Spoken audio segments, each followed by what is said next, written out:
Hey, it's Cassie from Curry Honda in Chicopee. You're listening to the Bax and Nagle podcast on Rock 102. Come see us at Curry Honda for the best selection of new and pre-owned vehicles. Experience the best at Curry Honda. Thanks for listening.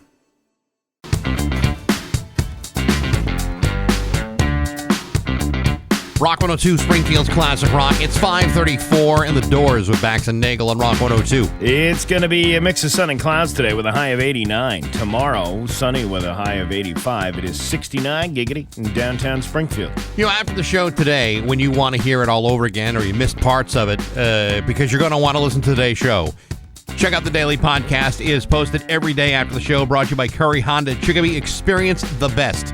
And it is a hell of a show today. Yeah, comedian Brian Plum will be with us after 7 o'clock. And we will also try to squeeze in an open line Thursday after 8. Oh, we can squeeze. We will jam it in there. Yes, hard. we will. Yes, we will. And other stuff, too. Bax and Nagle on Rock 102. Boy, some chicken wings. Rock 102, Springfield's Classic Rock. It's 5:53 in Soundgarden with Bax and Nagle on Rock 102. Mix of sun and clouds today with a high of 89. Tomorrow, sunny with a high of 85. It is 69 giggity in downtown Springfield. Hollywood Trash is brought to you by Western Mass Masons. Call them for all your foundation and chimney needs. Oh, yeah. You want to try it again? Call them for all your foundation and chimney... Oh, wait, all right. Let's try this again. Hollywood Trash is brought to you by Western Mass Masons. Call them for all your foundation and chimney needs. Somehow you still care about what's happening in Hollywood. So from Tinseltown, 3,000 miles away, it's Steve Nagle's Hollywood Trash. Did you notice the internet was broken yesterday? Yeah, I know. 1.3 million fans tuned into the Kelsey Brothers podcast New Heights live to watch Taylor Swift, and it broke the internet. About an hour and 44 minutes in, the screen went black, and the New Heights social media account had to inform fans that they experienced a glitch and would be back shortly. Eventually, order was restored, and the stream just got cut off.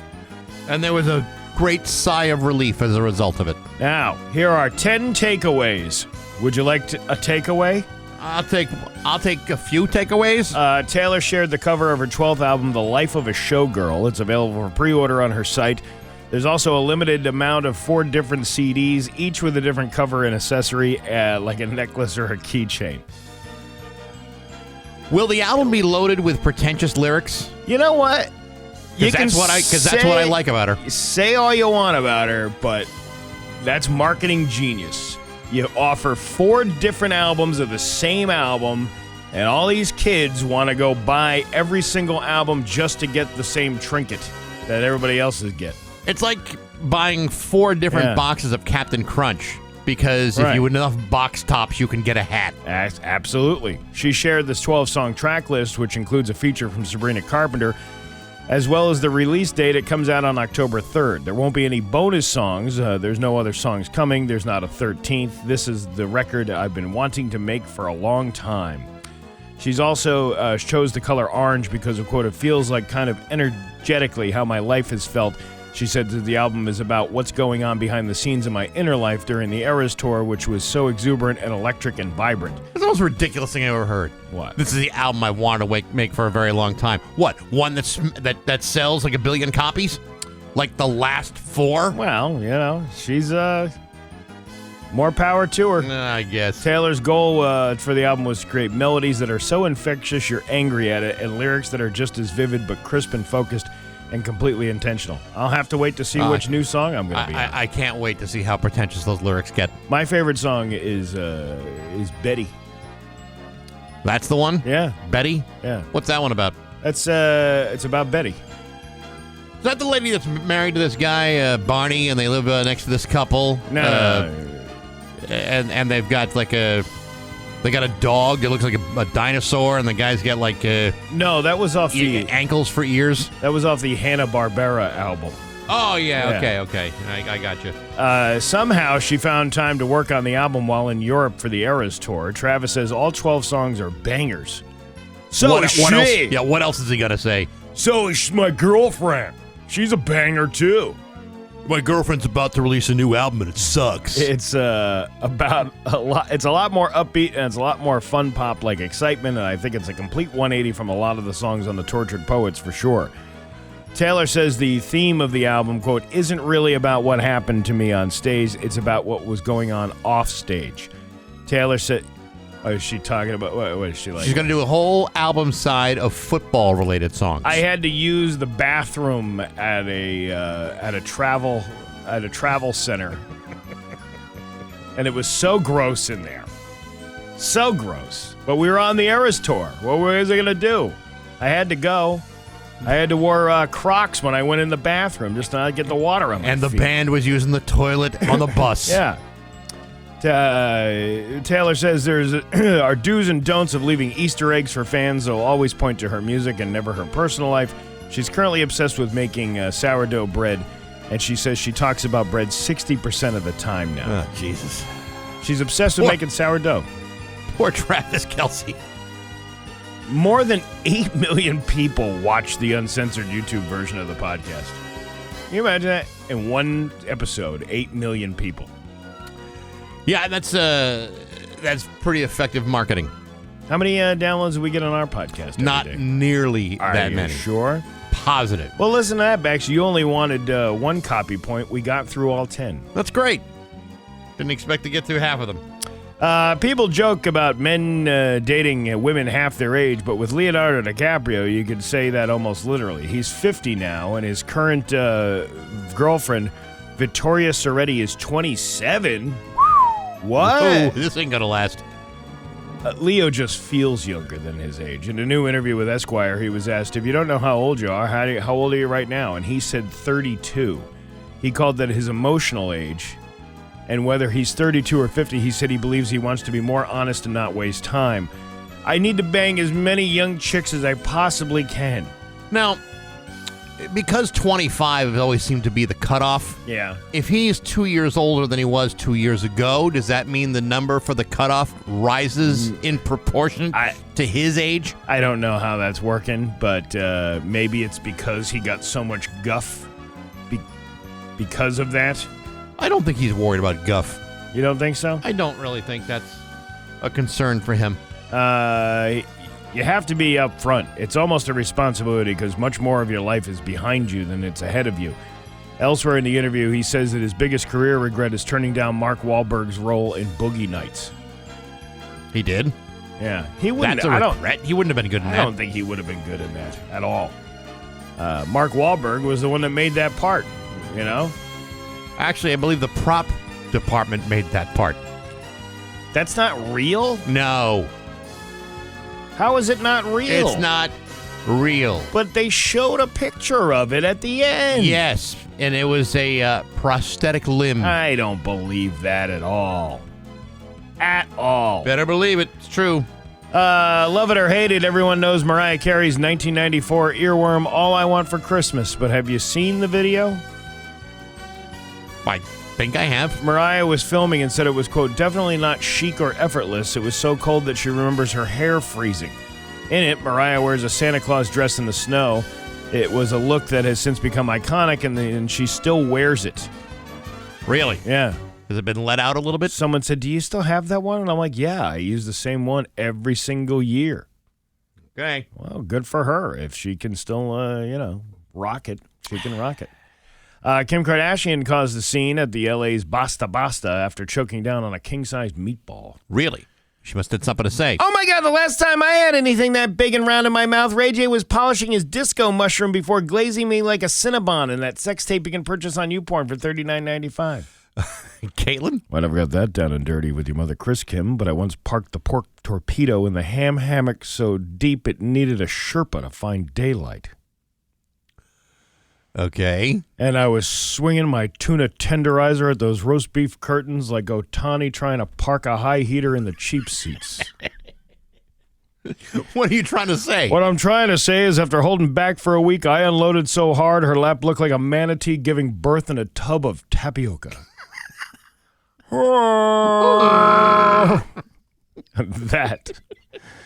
That is a horrible visual. That is terrible. Manatee giving birth in a tub of tapioca. And that's your Hollywood trash on Rock 102. Ugh. Every Thursday, number 2, Drake. And now, Bax's View from the Couch, brought to you by Rocky's Ace Hardware, your grilling destination. Weber Big Green Egg, Uni Pizza Ovens, and Traeger wood-fired grills. Hey, good morning, sports fans. How the heck are you? Well, folks, it's official. The NBA Board of Governors have approved the sale of the Boston Celtics to a private equity mogul, Bill Chisholm, for $6.1 billion. That makes it the largest price ever paid for any sports team in American history. And it doesn't stop there, because in buying the Celtics, Bill Chisholm will own 51% of the team until 2028, when he will get complete control of the team, which could pump up the value to $7.3 billion. Now, I don't know if Bill Chisholm has that sort of cash just lying around the house, but $6.1 billion is, in fact, a lot of money. Just to give you an idea of how much money we're talking about here, if you were to stack 6.1 billion single-dollar bills, one on top of another, it would keep falling over.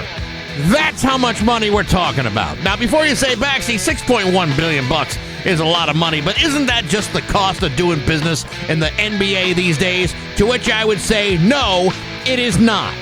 For example, yesterday it was also announced that Tom Dundon, the owner of the NHL's Carolina Hurricanes, has just agreed to purchase the Portland Trail Blazers, currently valued at $4 billion.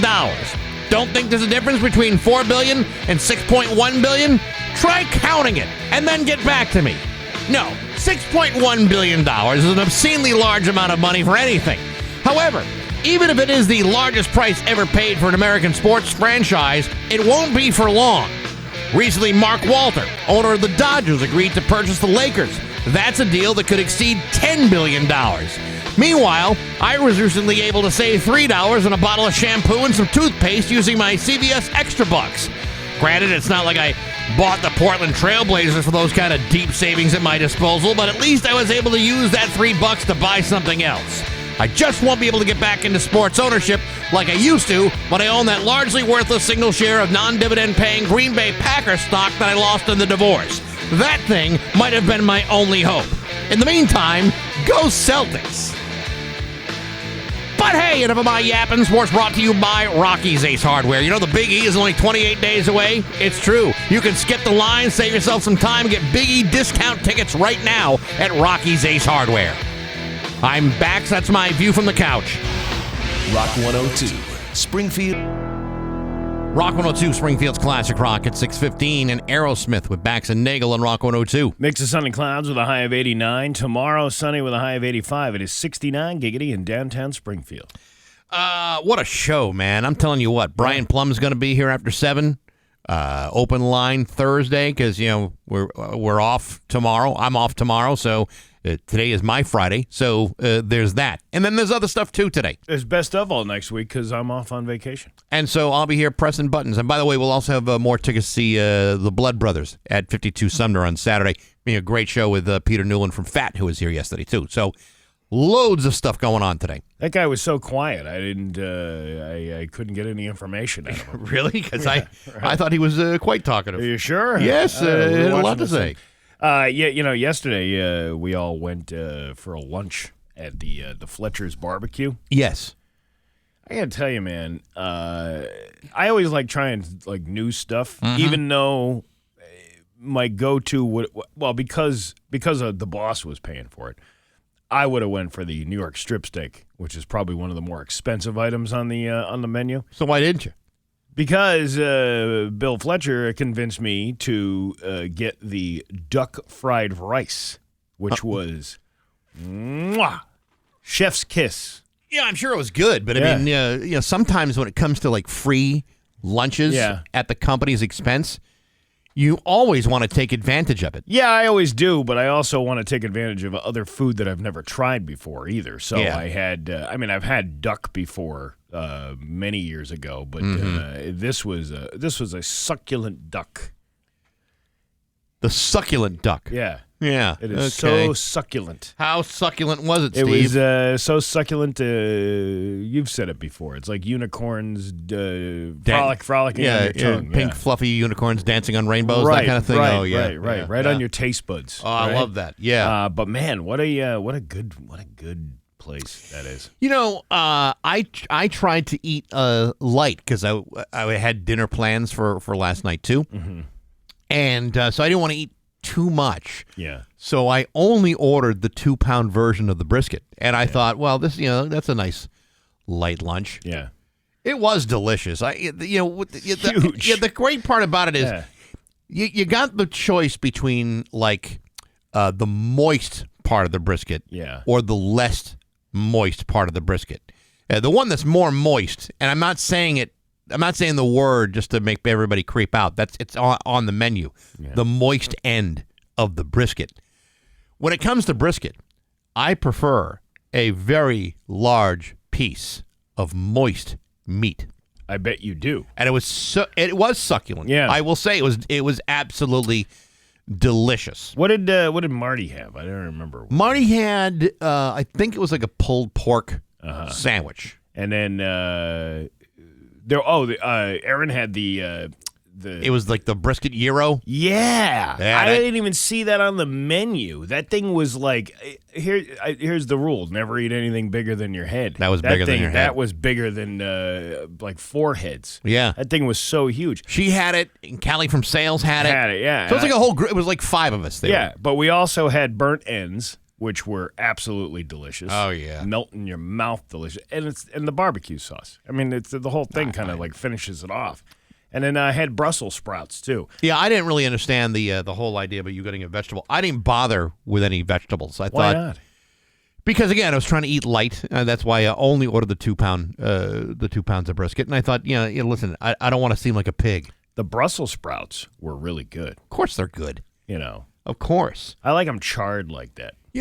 This is we do not get enough business luncheons. Not luncheons, but like a business lunch. Yeah. That was a business lunch because we were there to talk to Bill, the owner of the place, and kind of massage him into spending tons of dough on Rock 102 advertising. It didn't take a lot of pushing. Phyllo dough. Yes. Yeah. And I thought it was a tremendous experience to get all of us together, sitting down, strapping on the old feed bag, plowing meat products down our own chow pipe. Well, that was fun. Well, all the bosses are on vacation this week, so it was just it was basically the prisoners of Attica running the show. Yeah. Here we are going to spend the money on the company credit card. But we had a brief discussion about how great it is to go to these places, maybe talk about it the next day, kind of seal the deal, business wise, close the deal, as they say in the sales biz, and how great it would be if we were going to like a string of restaurants around the area for lunch. Same group of folks, like to get the 5 of us together, we'll go have lunch, and then we'll talk about you. I kind of like the plan of that. Yeah, I don't think that's going to happen. If you and I got to have free lunch like every week, how great that would be. I don't think that's going to happen. Yeah, but you see, it's not going to happen if we sit here and don't say anything about it. Yeah, you mean take action. We need to take action. That's exactly what we need to do. Listen, this business runs on advertising. Runs on helping our clients promote their business. I can't think of a better way than by feeding us. Yeah, well, the quickest way to a man's heart is through his stomach. Well, look at it this way, Steve. If we had, say, like an auto supply store that wanted to promote their business, and they said, "Why don't you guys come on down and we'll show you all the auto supplies?" That sounds great, but the way to our hearts is to feed us. How about auto supplies and fresh sandwiches? Where are you getting the sandwiches? What kind of sandwiches? Where I rarely go down there, but I think one of the best sandwiches around is the one at the little San Juan Bakery in the north end of Springfield. Oh, yeah. Did you ever have the pernil sandwich there? I have not, but you've told me about this before, and I'm a big fan of pernil. It's on that big giant loaf of the Puerto Rican bread that they have there, right? And then I get it. I like it with lettuce, tomato, Heinz 57 and French fries. No, I like it with lettuce and tomato and mayonnaise. Yeah. And it's the pulled pork, and it's so freaking good. So good. Like, so good. How good? So good. Really good? Yeah.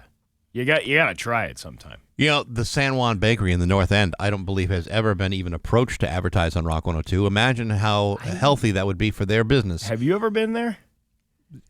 I have not been there. I know exactly where it is. Yeah, well, I don't think they need advertising because What are you talking about? the Who line does is it? out the door. It would be a longer line. I'm pretty sure that they're like, no, we know how good our stuff is. We don't need to tell anybody. Well, then good for them. Yeah. Because, there are many places that struggle that serve delicious lunch for $5. Yeah. Hey, Fletcher's got Sometime between like 11:30 and 12. They got all. I'm gonna go back there because they got at Fletcher's. I'm gonna get. They got all kinds of like salads. They got like a pulled pork salad. They got. You can get seafood. There's shrimp there and all that stuff. Yeah, good stuff. I would order the salad without all the lettuce and just order the big bunch of meat. That's because that was all I really needed yesterday. Just the meat. The funny thing was yesterday, I said to Callie and Aaron because we had this big plate of burnt ends. I was like, oh, you guys just take that back to the office. There was nothing left to take back to the office. It was all gone. No, because it was a huge pile of burnt ends. It wasn't just like, one or two. It's a fat stack of burnt ends, and we ordered like 2 of them, and then like 2 plates of queso and chips, and that was delicious. And so, that was, they brought food home. I had like a half of like a piece of meat left over. I scarfed down that duck fried rice. Yeah, it was so good. It looks good. It's a melt in your mouth, and you feel like you're at an Asian restaurant too. Except it's not. No, but it's got Asian aspects to it. It's like a fusion thing. So even the burnt ends had like a Szechuan type of sauce on it. Delicious. Well, if you look at the menu, there's a little bit of Asian in there. You got the ahi tunas and all that good stuff. Oh, sure. Yeah. Boy, man. Tell you what, we are helping that guy's business. And we can help your business if you're willing to get us lunch. Yeah, that's all you got to do is feed it.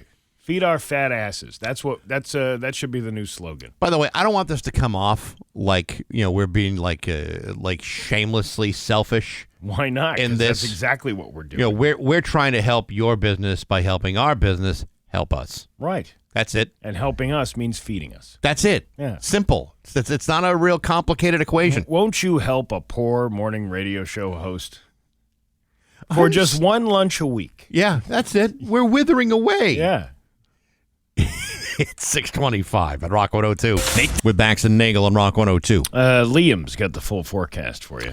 The Wing Thing is coming up on Saturday, August 16th at the Young Building at the Big E. If you want to buy tickets, now's the time to get them at rock102.com. It is going to be a great, great day. The tickets are going to go up at the door, so you might want to get them now. It includes parking, all the wings, all the hors d'oeuvres. Moose and the High Tops will be performing there. Beverages from Wachusett Brewing Company. Catch a good time with Wachusett Blueberry Ale. It's the Wing Thing this Saturday, tossed and sauced by Log Rolling Catering at the Big E, Saturday, August 16th at the Young Building, part of the Classic Rock Summer from Rock 102, Springfield's Classic Rock. All right, are you ready to laugh? I am. Let's laugh. It's Bax and Nagle's Joke of the Day I'm funny how? I mean, funny like I'm a clown. I amuse you. on Rock 102, I make you laugh. Springfield's Classic Rock. So a young man goes into confession crying and tells the priest, "Forgive me, Father, for I have sinned." He says, "What have you done?" Well, a few weeks ago I went to the library. I remained there until closing time, and when I was about to go home, rain started pouring down. It was so intense I had to wait in the library. I had waited there for a while with the librarian. Young woman, mid-20s, then one thing led to another, and I ended up sleeping with her. Really? Yeah. The man stopped talking but kept weeping. Well, don't cry. It's a sin, but it's not that bad. You should say 5 Hail Marys and it'll be forgiven, said the priest, right? But it doesn't end there, the young man said. A few days later, my elderly neighbor asked me to help her with her computer. Her husband was hospitalized and she couldn't send an email to her son. I went there and fixed the problem, but when I was about to leave, rain started pouring down. It was really stormy and I had to wait. One thing led to another, and I wound up sleeping with the old lady. And the priest says, "Well, dear, that makes it harder indeed. You should say 15 Hail Marys, and you'll be forgiven," says the priest, right? And, I'm afraid the worst part is still ahead. Oh, really? Yeah. Okay. And he keeps crying. And he says, yesterday I went to the barber. I was his last client that day. As soon as he finished, he was about to close up shop, and the rain started pouring down so intensely I had to wait with him. One thing led to another, and I wound up sleeping with the barber. And he goes, "Oh, dear, it's worse than I thought," said the priest. "So what should I do, Father?" And he goes, "Well," he said, "you should get the hell out of here before it starts raining." Because he was going to go for it, too. It's always a possibility. Oh, yeah. Oh, yeah, I got to push the That's button. right. Bax and Nagle in the morning on Rock 102, Springfield's classic rock. Here's your Western Mass News First Alert Forecast. 6:34 with Bax and Nagle on Rock 102. It's time for news brought to you by the Westfield River Brewing. Get tickets for August 16th for the Breakers. Their special guest, the Eagles Experience. Here's local radio icon Steve Nagle. Thanks, Bax. Several roads in the west end of Southwick are impassable following a recent storm, according to the Southwick Police. Several roadways are impassable, were impassable at least last night, including Granville Road, South Loomis Street, Klein Road, and Fred Jackson Road. Who's Fred Jackson? I don't know, but I hear he's nice. As of 5:30 p.m., utility crews were addressing the issues caused by the storm and working to reopen each road throughout the evening. Drivers were advised to use alternate routes and be patient while crews complete the repairs. I didn't realize the storms got that bad. That was my understanding. They didn't get bad around me. I mean, but there are some areas that got hit pretty good. I was in Westfield yesterday, and all I saw was lightning. It was just lightning coming down. It wasn't a little bit of rain, and that was about it. We went out to dinner last night, and it rained. But where'd you go? Center Square. Oh, yeah. Here in East Long Meadow. Oh, with Phil Collins. I did not see Bill Collins there. Phil Collins. Bill. It's Bill. Phil Collins is a drummer. Not doing so good now.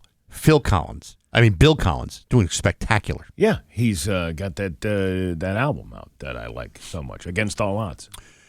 No, that's not the same guy. But it was very busy last night, and there you go. But it rained while we were having dinner. That was going to be my point. Oh, I know, but I went off on a Phil Collins tangent. Understandable. Many people do. You can't hurry love, Bags. No, you can't. You just have to wait. You know what, Steve? What? I don't care anymore. Oh, I don't You care. see what I just did there? But I can't dance. No, you can't. Yeah, right. The only thing about me is the way that I walk. We're doing the Phil Collins library this morning. Try to get yourself back into the Stu studio if you can. I see. I like that. You like that? Yeah. But it's Susu Studio. It's Whatever. not studio. Hey, we're splitting hairs here. A 13-year-old boy was arrested Wednesday morning in Springfield for allegedly stealing a car out of Wilbraham. Springfield police spokesman Ryan Wall stated that just before 2:30 on Wednesday a.m., officers were called to the 100 block of Lionel Benoit Road regarding reports of suspicious activity. Police arriving in the area saw 4 individuals trying to remove a tire from a Hyundai. When the suspects saw the officers, they ran into a nearby wooded area. Police located and detained a 13-year-old boy from Enfield, and he was found to be in possession of a screwdriver, lug nuts, and a USB cord, which police say are commonly used to steal Hyundais and Kias. The USB cord is? I don't know what that's all about. I don't know. The juvenile was arrested in connection with the incident. His name, booking photo, and specific charges will not be released due to his age. The Springfield Police Department is warning residents of an increase in break-ins and thefts of Hyundais and Kias in the area and reminding them to obtain a highly visible steering wheel locking device to prevent future illegal activities. The club. Yeah. They want people. I have not seen a lot of people using them, but apparently they've been selling again. The club. Oh, have they? Yeah, and like a lot of municipality and police departments are saying, hey, you know what? The club anti-theft device is an effective way of protecting your car from theft. You ever see the ones where the steering wheel was removed and the club is left behind? Yeah, that's a good one. Yeah. Well, because you can easily steal a car either way. You can still strip a car of its stereo system without touching the steering wheel. That is true. Yeah. Yeah. Don't ask me how I know that. State Representative Bud Williams is voicing his opposition to a Springfield business's liquor license application. Representative Williams sent a formal letter to the License Commission at Springfield City Hall opposing the liquor license application submitted by Antojos Corporation in Springfield. Williams said the application has caused community concern due to the family-oriented nature of the business. The primary function of Antojos Corporation, located on Hancock Street, is that of an ice cream shop, a cherished establishment frequented by families, children, and residents seeking a safe, welcoming environment, Williams said. The intent behind full liquor licenses has always been to accommodate restaurants, taverns, and venues where the responsible service and sale of alcohol is an established and appropriate element of the business model. Granting such a license to an ice cream shop is wholly inconsistent with the original purpose of this category of permits. Bud, you got to go across the river to West Springfield. There's the boozy ice cream shop at the top of the hill. There's no problems going out of there. They happen to sell ice cream that you can get for somebody who's under 21, and you can order a boozy milkshake if you want. And I hear those milkshakes bring the boys to the yard. Well, they don't bring Bud Williams to the yard because he doesn't want none of that. The Old Neighborhood Council also reviewed the application and reportedly strongly opposed granting the full liquor license. Williams said if the License Commission approved the corporation's application, he would go to Boston and oppose approval in front of the ABCC. But they've already approved a liquor license for that other place you talk about. Well, you're talking about two different towns. West Springfield has the boozy ice cream. But the ABCC, kind of oversees the whole state. Yeah. So why would they slam the door shut on the Springfield idea when there's another one across the river that's doing it successfully? I really don't see the difference in having a license. He's mentioning, taverns and bars and restaurants. How is that any different than a shop that is selling the ingredients in one of their products or some of their products would have alcohol in it? Is this one of those places that makes the ice cream on premise? I don't even know. Because there are some ice cream flavors that do have booze in them. Yeah. I'm just wondering if that's part of the intention, or is it just, they're trying to expand what they do? Well, let's see what Instagram has to say, and let me see what this place looks like. What is that? Oh, wow. What? This looks pretty damn good. What's the name of the place? Antojos. Antojo. Okay.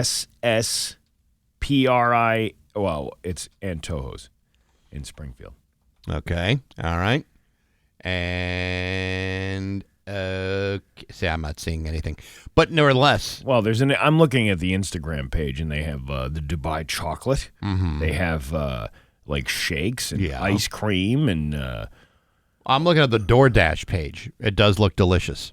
Yeah, but I don't know if I need to have like cocktails while I'm ordering a big thing like a Bahamas cone. But it's not. You're not ordering a cocktail. You're ordering a shake with like booze in it. Okay, well that's what I was asking. Is that the kind of place that like mixes stuff up with the booze? Yeah, that's it. I got no problem with that. The Scoops place over in West Springfield is the same kind of business model. All right, well then listen. Bud Williams seems to have a bug up his ass about it. Listen, I don't know if people are aware of this, but sometimes Bud doesn't think everything through. No, all the time. No, he's a pleasant guy. Talk to Bud. Couldn't be a friendlier guy in the world. But there have been times when Bud may have been slightly in the wrong direction. Yeah. I'm not going to point out any number of the times that has happened. I'm sure you could look it up and know that, in the middle of August, people want ice cream because hot weather is the reason for the season. And some people want booze with that ice cream. That is correct. Yeah. And what better way to sustain yourself all year long in the cold months than by offering a warm brandy or any kind of number of alcoholic beverages? It's an excellent point. If you looked to the sky the other night and saw something unusual, you are not alone. Many UFOs? Many across Western Mass reached out to the newsroom at Western Mass News after seeing the spiraling light the other night. A sky-high mystery in Massachusetts and beyond As skywatchers saw the unique figure overhead, the viewers began noticing this just after 10 p.m. and questions began swirling soon after. Was it just a meteor shower, or did we witness an alien spacecraft in our area? Okay. Western Mass News got answers on exactly what you saw. They spoke with none other than their own meteorologist, Liam Murphy, who told them, contrary to popular belief, we're not dealing with an invasion. There was a meteor shower last night, but there was also actually a rocket launch, too. So out of Cape Canaveral, Florida, there was a Vulcan rocket launch from the United Launch Alliance, and it contained 2 military satellites that were experimental navigation satellites flying over the Northeast. So what we saw in the sky was the exhaust from the rocket as it was launching into space. Although the exhaust appeared to be not moving, Liam explained it looks just stationary from the surface. Mm-hmm. This kid's going places. This Liam Murphy fella? Yeah. Could be. But, I didn't realize that. I mean, I just knew him as a meteorologist. I didn't realize he was also an expert in alien spacecraft. Well, he knows what he's doing. I mean, Steve, in an ever-expanding universe, can we really be so cynical to believe that we are the only ones? I don't think so. I don't know. We'll never find out. According to the TikToks, aliens have not only been here, they've been here all along. We are the aliens. And then, in fact, that's right. That's right. In fact, we may be the aliens themselves. How do you think the pyramids got built? Could be. You don't need to go very far on TikTok to find that information. Well, how did the pyramids get built? Aliens. The Anunnaki. Don't get me started. All right. I believe you. I'm going to go down a rabbit hole I'm never going to crawl out of. Your Pioneer Valley forecast today is going to be a mix of sun and clouds with a high of 89. Tomorrow, sunny with a high of 85. It is 70 right now in downtown Springfield. I'm Steve Nagle, and that's the news on Rock 102. Oh, yeah. Wine enthusiasts, you'll love exploring local To Springfield's Classic Rock, it's 6:53 and the Smashing Pumpkins with Bax and Nagle on Rock 102. Careful out there this morning. It's pretty damn foggy. It's going to be eventually a mix of sun and clouds with a high of 89. Tomorrow, sunny with a high of 85. It is 70 right now in downtown Springfield. This week on Baxi's Musical Podcast, my guest has been singer, songwriter, and producer Chris Stamey. Great interview with a guy whose career has gone for since the early 80s.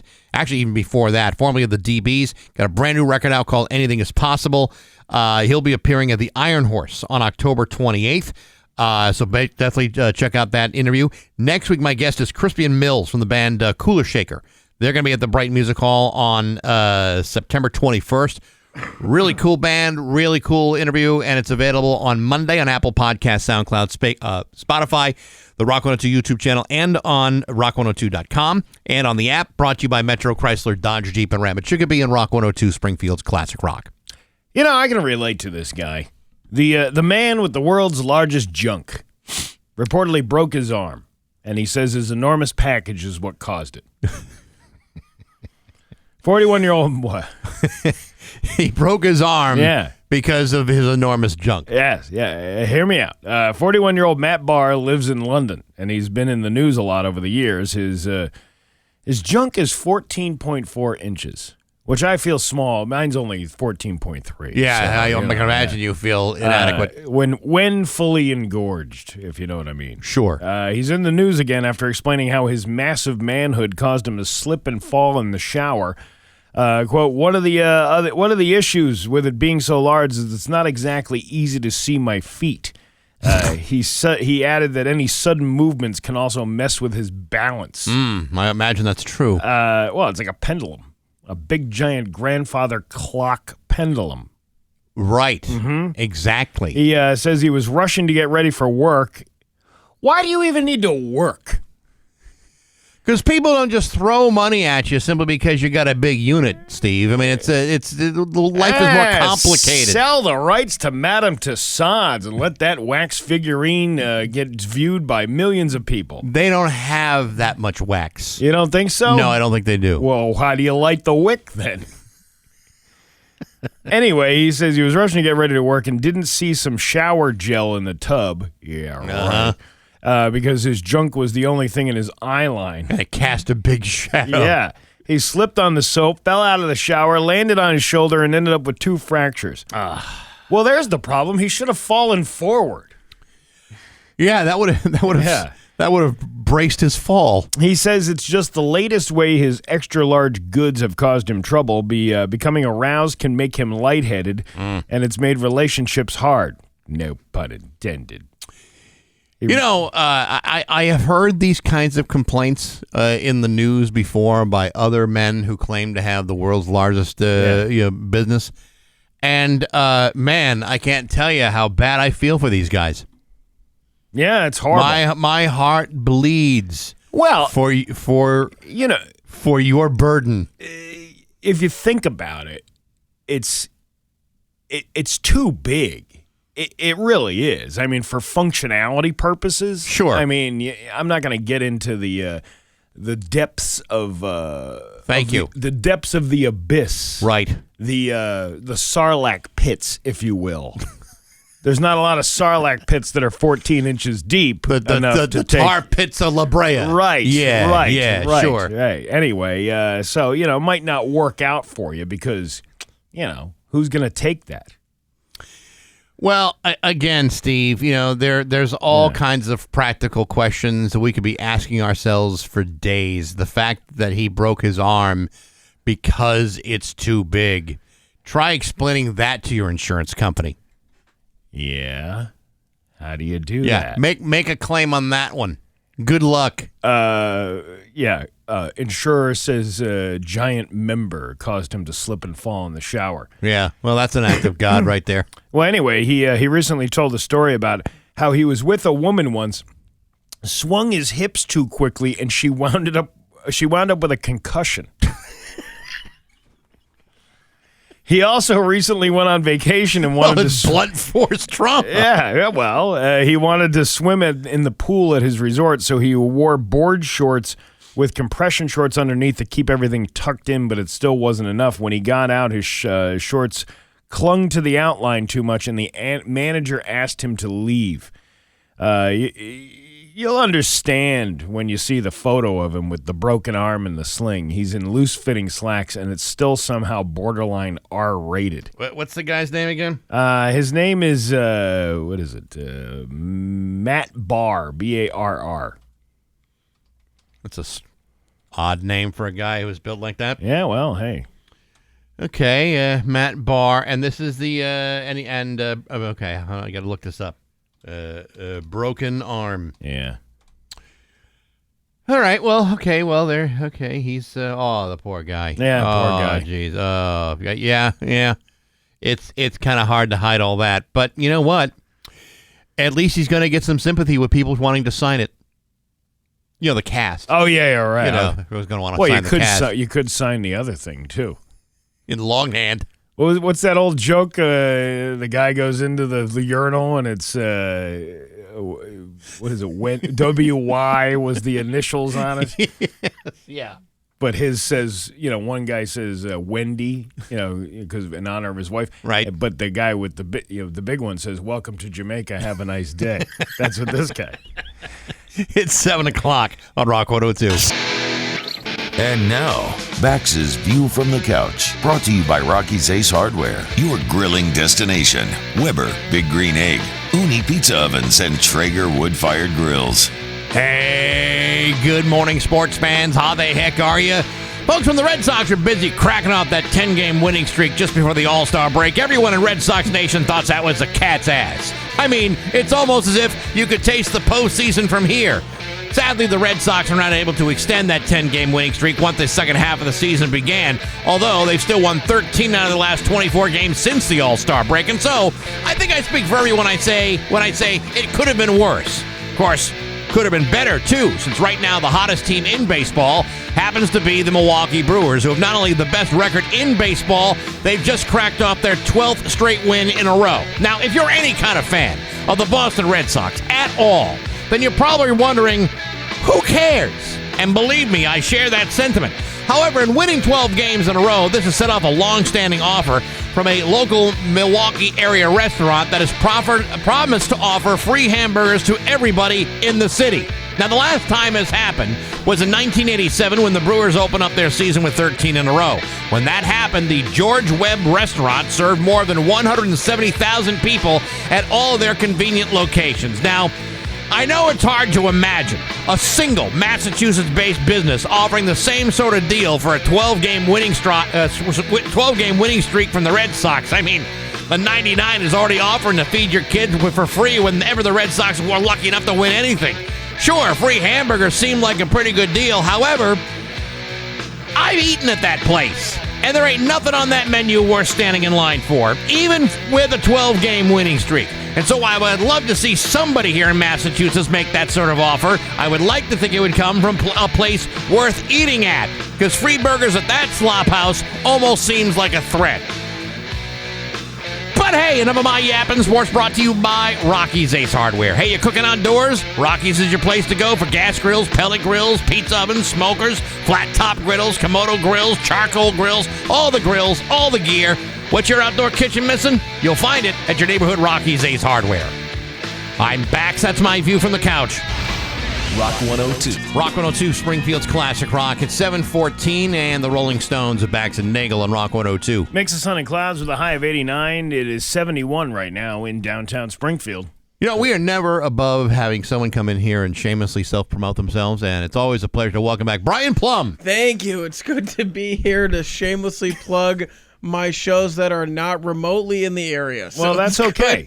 But you do come to the area. I do come to the area. Matter of fact, you're going to be probably at the shortstop. I'm going to be. It August turns 20th. out on August 28th, I will be in the area at the shortstop. That's amazing. And you're worth at least part of that $20. Oh, I think I'm worth half a meatball easily. Although last week I was worth no meatballs. That was a tough scene. Which sometimes think about it. Of all the shows you've done at the shortstop, you've made $6-7, right? I think I'm at least at $4.50. I mean, that's enough for one meatball in today's economy. Yeah. Well, we like to give the quarters out and sparse them to people who deserve them. Well, when the crowd shows up and wears all flannel, I just want to make sure that they're okay.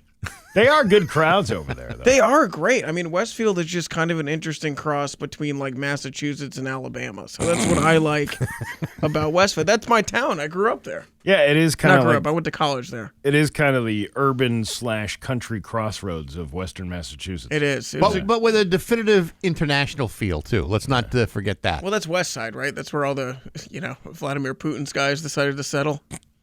I guess so. There are plenty of them out there, and thank God that Westfield is that melting pot. Thank God Westfield is the Russian white melting pot. You remember, like a year ago, there was two. They were killing something in the backyard. It was like a goat or a. Yeah. Isn't that just a Tuesday in Westfield or Southwick? Well, that's kind of where what I was thinking when I read it. I'm like, well, this is just some sort of like religious ceremonial thing, but the neighbors didn't like it, so they called the police on the guy. If you can't murder a goat in your own backyard. I mean, are they going to use it for like a barbecue or something? Yeah, it was supposed to be like an Easter dinner type of thing. That's a tough scene. I feel like how bad are you doing to where you landed on goat? Well, I mean, goat is how about a ham? Seen as a delicacy in many places. Yeah, and not places that I particularly want to be. Right. I don't know. Ham sounds good. I love ham. Is good. Yeah. Ham is good. Easter ham belongs on Easter. If I ever went to one of my family's gatherings and they're like, "Hey, we murdered a goat in the backyard," I'd be like, "You know what? I'm gonna drive home." I'd be like, "I've had enough." You're gonna go get a Crackus instead. Yeah, I'm gonna. I mean, I've actually had goat. It's not terrible. It's actually pretty good. Is it? It's not bad. He's Portuguese. Well, I didn't know we had a cultural... we kill it. When we kill a goat, we call that Portuguese music. That's what we do. I went to one of those Portuguese dinners, and they auctioned off a goat. Yeah, of course. That they would eventually murder for you and stock your freezer with. I mean, the Portuguese like to get wild. I mean, I've done a couple shows in Ludlow where I had to sit in my car and be like, we probably shouldn't drive. They get a little nuts. They eat. They drink a lot of booze. They drink so much booze. Then they drink espresso. Then they eat again, and they drink more booze. I mean, they got to get home early because they got their mom in the car. Right. Yeah, right. She's waiting outside in the car. She's waiting outside with a linguiça. She's waiting to. She had a long day putting plastic on the furniture, so it's it's a big day for Nana. It's a big to do. So you're traveling this weekend. I am traveling. If you happen to be in the Philadelphia area, I will be doing 5 shows at the Philly Punchline Thursday through Saturday, opening for TJ Miller. And then the Punchline in Philly is great.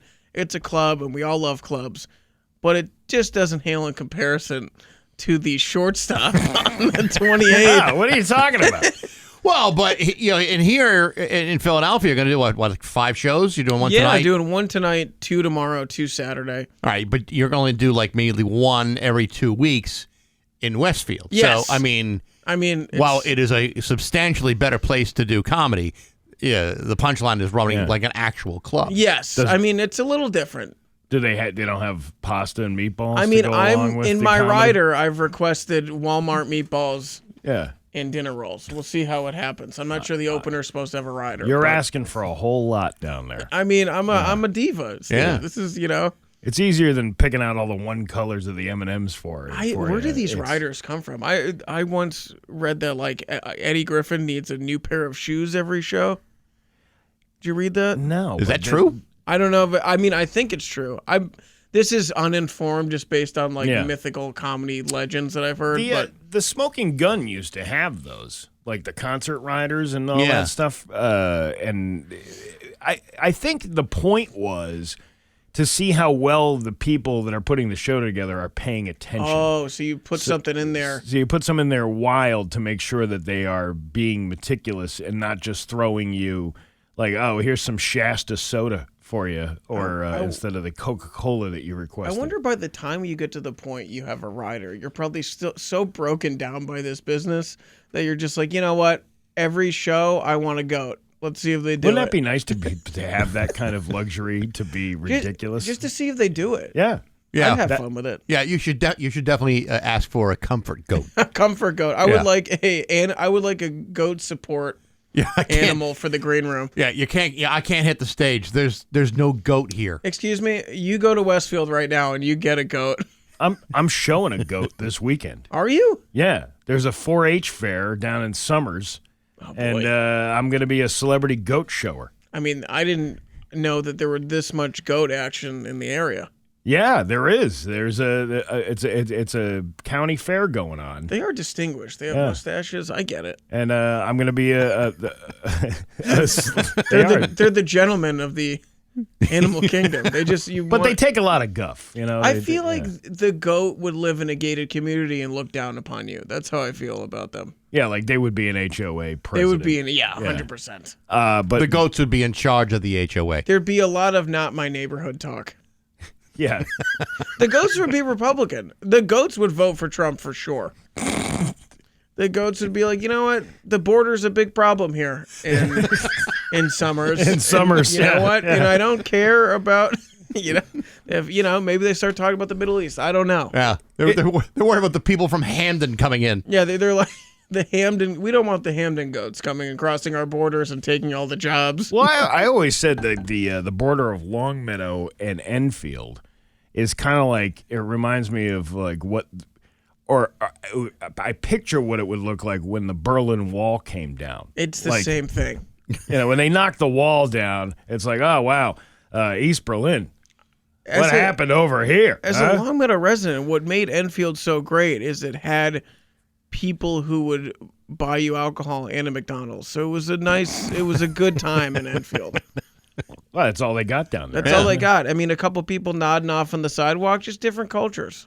I like the old. I mean, it doesn't exist now. The old border dispute that happened between Longmeadow and Enfield, like whose Rinaldi's was better. That's funny. The Rinaldi's war of the early 2000s. I remember that. I remember those wars.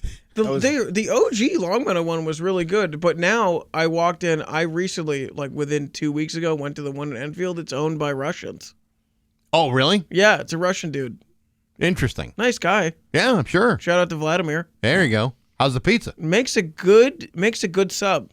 That's good. Good to know. I didn't know that. I mean, with all the stuff going on in Russia, they could get good salami, but Yeah, it's funny. There's a place in Holyoke called Dino's Pizza, and they have they have all this Italian fare, but then they have like Indian food. That's a wild And combo. it's really good though. I love good Indian. Yeah. Well, you just don't associate, a place that serves Indian food would have good Italian food as well, but it's actually it's very good. That is putting fusion to a whole new level. Usually it's like Asian fusion. To go Italian and Indian. It works. Look what the Greeks did to the pizzas. I mean, they embraced that very, very well. Well, when your country goes broke, I mean, you have no choice but to make pizza. I mean, Greece is having a tough time. They are having a really hard time. Their right economy now. is not great. Turns out when everyone just lays on the beach and doesn't work, the economy goes broke. I didn't know that, but Yeah, is that how that works? I didn't understand. Every Greek person I know is sort of like a grifter. Like they have like no real job and they just kind of are like, we lay around and eat feta, and I'm like, that's kind of why your country's broke. Well, it could be. That could be very well the reason why. In defense, I mean, I know some very hard-working Greek people.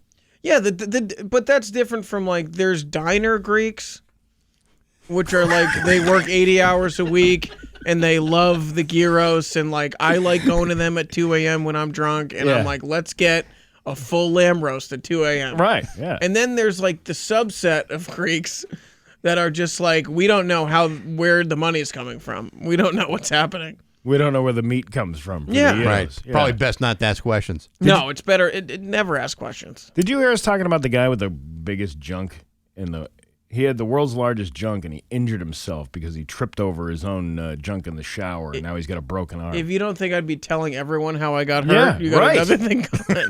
Oh, how'd I get hurt, you say? Oh, I tripped over it in the shower. Yeah, I tripped over my enormous junk. Oh, you mean my enormous junk? Yeah. I tell you, I've said this before. It's kind of like one of those, what do they call this?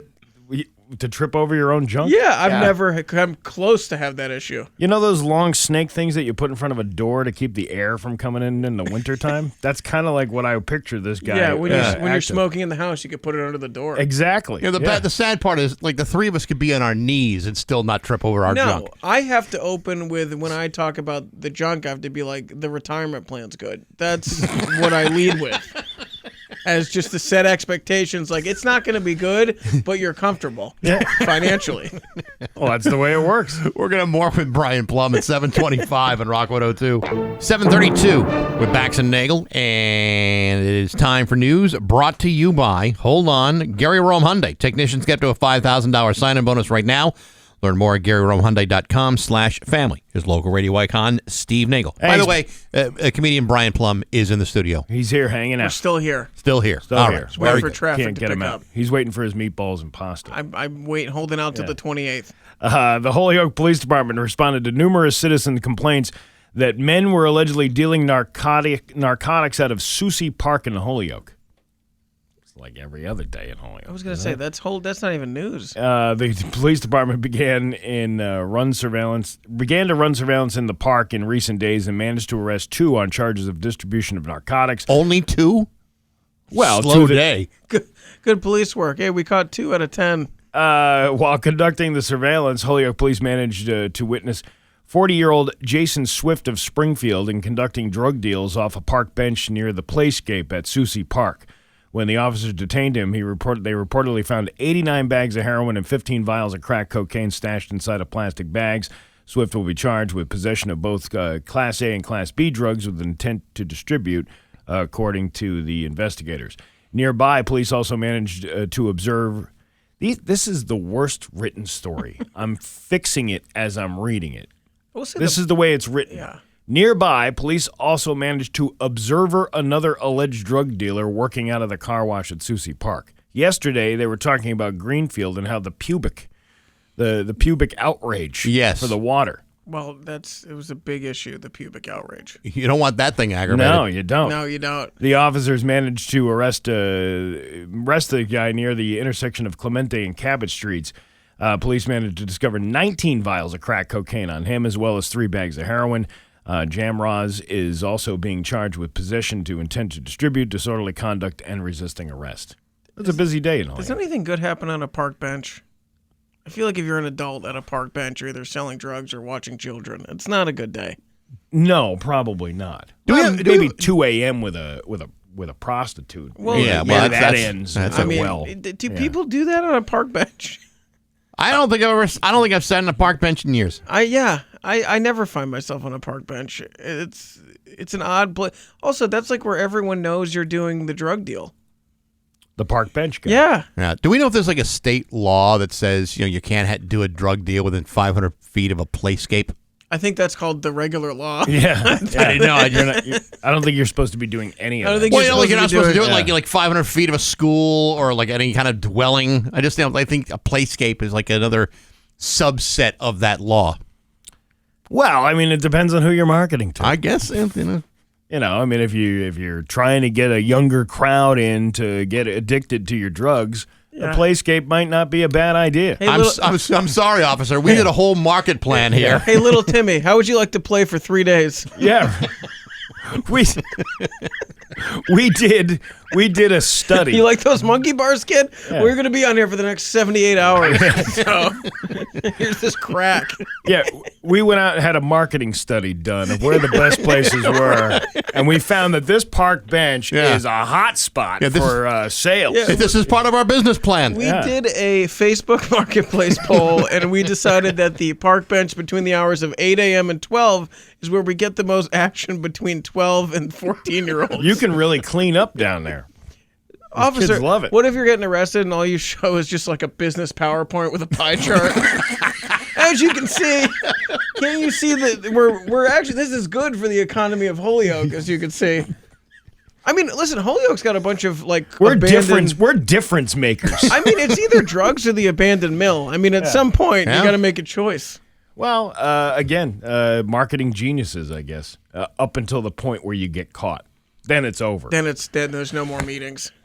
A 19-year-old Springfield man has been arrested, after police seized a ghost gun from him on Tuesday evening. Police said they saw an uninsured car with a mismatched license plate at a Carew Street gas station. When they went to tow it, they saw ammunition inside and also recovered an unregistered loaded gun. The driver, Ethan Alicia, was arrested and faces several gun-related charges. Again, a failed student of the Steve Nagle College of Criminal Knowledge, do not put the wrong plates on a car if you don't want to get caught. They're going to run the plate. But when you mix that with a firearm, I mean, it's good. Yeah, I guess. Yeah, but it's it's an unregistered vehicle with false plates and guns inside. It's screaming for the cops to intervene. So, sir, you don't live in West Palm Beach with this license plate? It's like No. You're not from Vermont. How's that working out? Why does your license say Massachusetts, but your license plate says Arkansas? That must is a. Well, I guess it's probably one of those things. He's got a bunch of license plates hanging in his garage. Of course. And he's like, I think we're gonna go with Arkansas. I think we're gonna go with Arkansas today. Also, can you grab the unregistered firearm that we're gonna put visibly in the front seat? That's the best place to put it. Wow. A Southwick resident, Bob Povolari, who paid for the construction of the town's animal control facility with his late wife Barbara, appeared before the select board Monday with a bone to pick about dog license fee late fines. It's a small thing, but it's still big to me, Povolari said about being charged $15 for failing to renew his dog license before the April 30th deadline. He said the situation started last year when he was a week late paying the $10 licensing fee. They attempted to charge me $15 penalty on top of the $10 licensing fee, referring to the town clerk's office. Miffed, he went to the select board hoping to speak with a board member.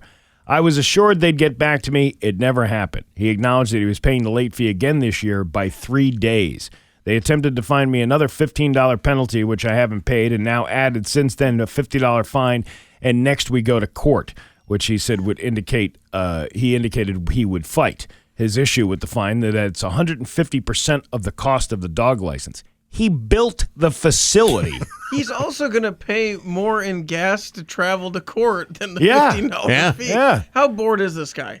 Well, it's not that he's bored. He's making a point that the fine, the late fee for not filing the dog license is 150% of the cost of the actual license. 150% of a cent? It's $15. Just pay it and move on. But that's not the point. The point is that he's trying to get them to not charge fees.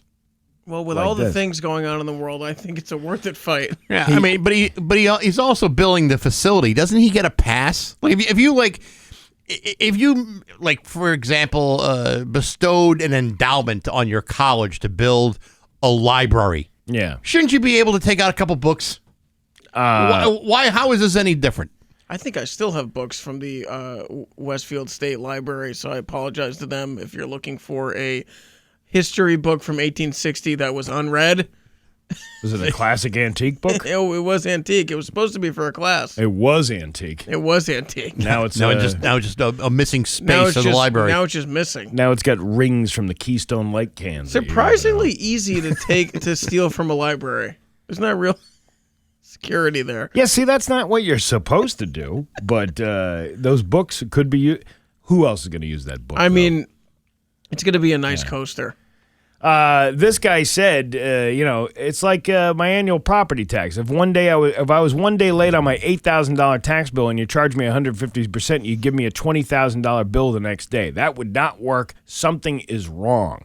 He said the town doesn't have the right to charge 150% as a late fee. He also reminded the board it wasn't about the money, given that he and his wife donated $500,000 for the animal shelter.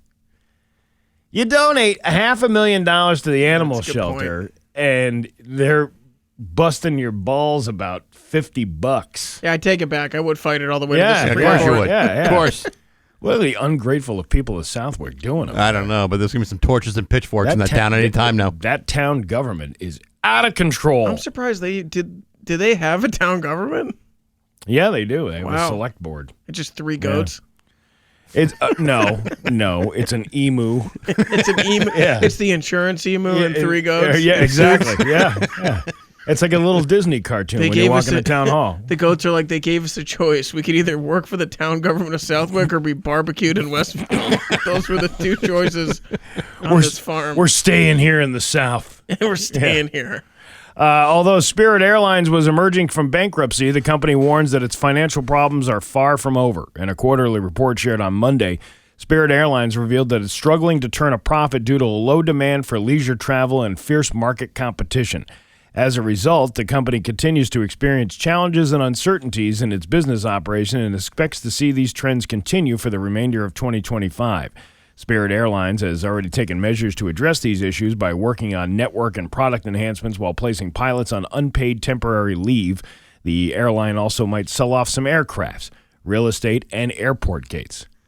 I'm not a business major, but if I can fly to California for $78 and free luggage, it maybe isn't a good business plan. No, not comparatively. If you're talking about other places that charge at least $600 for the same ticket, and you don't even get the baggage. Yeah, tough scene. Tough liquidation sale. Well, I mean, tough to put like a 747 on the end of your driveway trying to sell that in a tag sale. It's also be tough to sell a Spirit plane. For sale, slightly used. Scratch and dent. Florida car. Yeah, it's like the pit at Bob's. There's only been 1,000 of the worst people on the planet that sat on this plane. Because if you have to go to Florida for $50, you're running from something. Well, it was funny 'cause a few years ago. Remember when people started getting back into air travel? It started booming, and there was all these videos online about these people freaking out and going nuts. It was mostly Spirit Airlines. Oh, yeah. It wasn't like a United flight or American Airlines. There were some incidents on those planes, but that was mostly just drunks. These were like just bat-shiznick crazy people. Well, the majority of this country is kind of broken, and they all end up on the same flight, and it gets a little tough. Well, if the flight's only $78 there you go. round trip to Los Angeles. Hey, listen, if we're going to go, we're all going to go down together. We're going to go cross-country for $78. A full coach of the land of misfit toys back there. Hey, we have to refuel because no one paid enough. You want to save money? Just tell all your closest friends to go kick rocks. A new poll of Gen Zers and millennials found that having friends costs an average of $250 a month. That's money spent on brunches, dinners, bar nights, and general hangouts. The average for men is $296. For women, it's $208. 44% have skipped a major event with friends because of the cost. 1 in 4 say social spending makes it hard to save any money. But the pressure to meet up is just too much for a lot of younger adults. 24% say they'd feel left out if they couldn't do what their friends were doing because they couldn't afford it. I think my fantasy is to be left out. Yeah. Leave me alone. Yeah. I think my greatest accomplishment is being left out of things. Yeah, you can save It's a the lot of money by getting over your fear of missing out on Yeah. things. I think we should all teach a seminar on how to cancel plans with the young generation. Does it be like just say, You've heard of FOMO? Yeah. I'm very much like involved in FOMI, fear of being included. That's not a bad. Yeah, I like would that acronym. Much rather be left alone. that's how bad the economy is. Young people can't even get drunk anymore. I mean, what have we come to? Yeah, there isn't a lot of people going out anymore, are they? No, because when eggs are $20, then I guess it's gonna trickle down to beers. They're down to like 9 something. I saw them at the grocery store the other day. Also, $2.50. Yeah. It's like I don't know. Is that?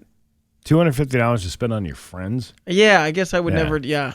A lot of people are in the same boat, though, and it's leading to new strategies among friend groups. 23% agreed with the statement. My friends and I prioritize no spend hangs, so we spend time together without spending money. Well, what fun is that? Boring. What a loser generation, seriously. I mean, we're going to no spend hang? Do you want to come over and hang out with me on a park bench this afternoon? Hey, I know a way we can make this $250 up. We got to go to a park in Holyoke. That's right. We can sit right on the park bench and right by the playscape and sell. I know Timmy's itching for another package.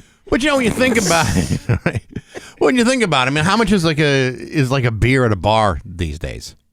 It depends on where you go. It's probably up to $10. Not that I would know, but a Bud Light usually goes for around $7-8. There you go. Okay, but I mean, well, when I was young, you could go to a bar, and if you went to the right bar, you could get a quarter for a beer. Well, when you were young and your heart was an open book, you did. Yeah, you did. When Bax went to the bar, he traded 3 oxes. Yeah, that's right. For a hotel room and a beer as he kicked down the saloon doors.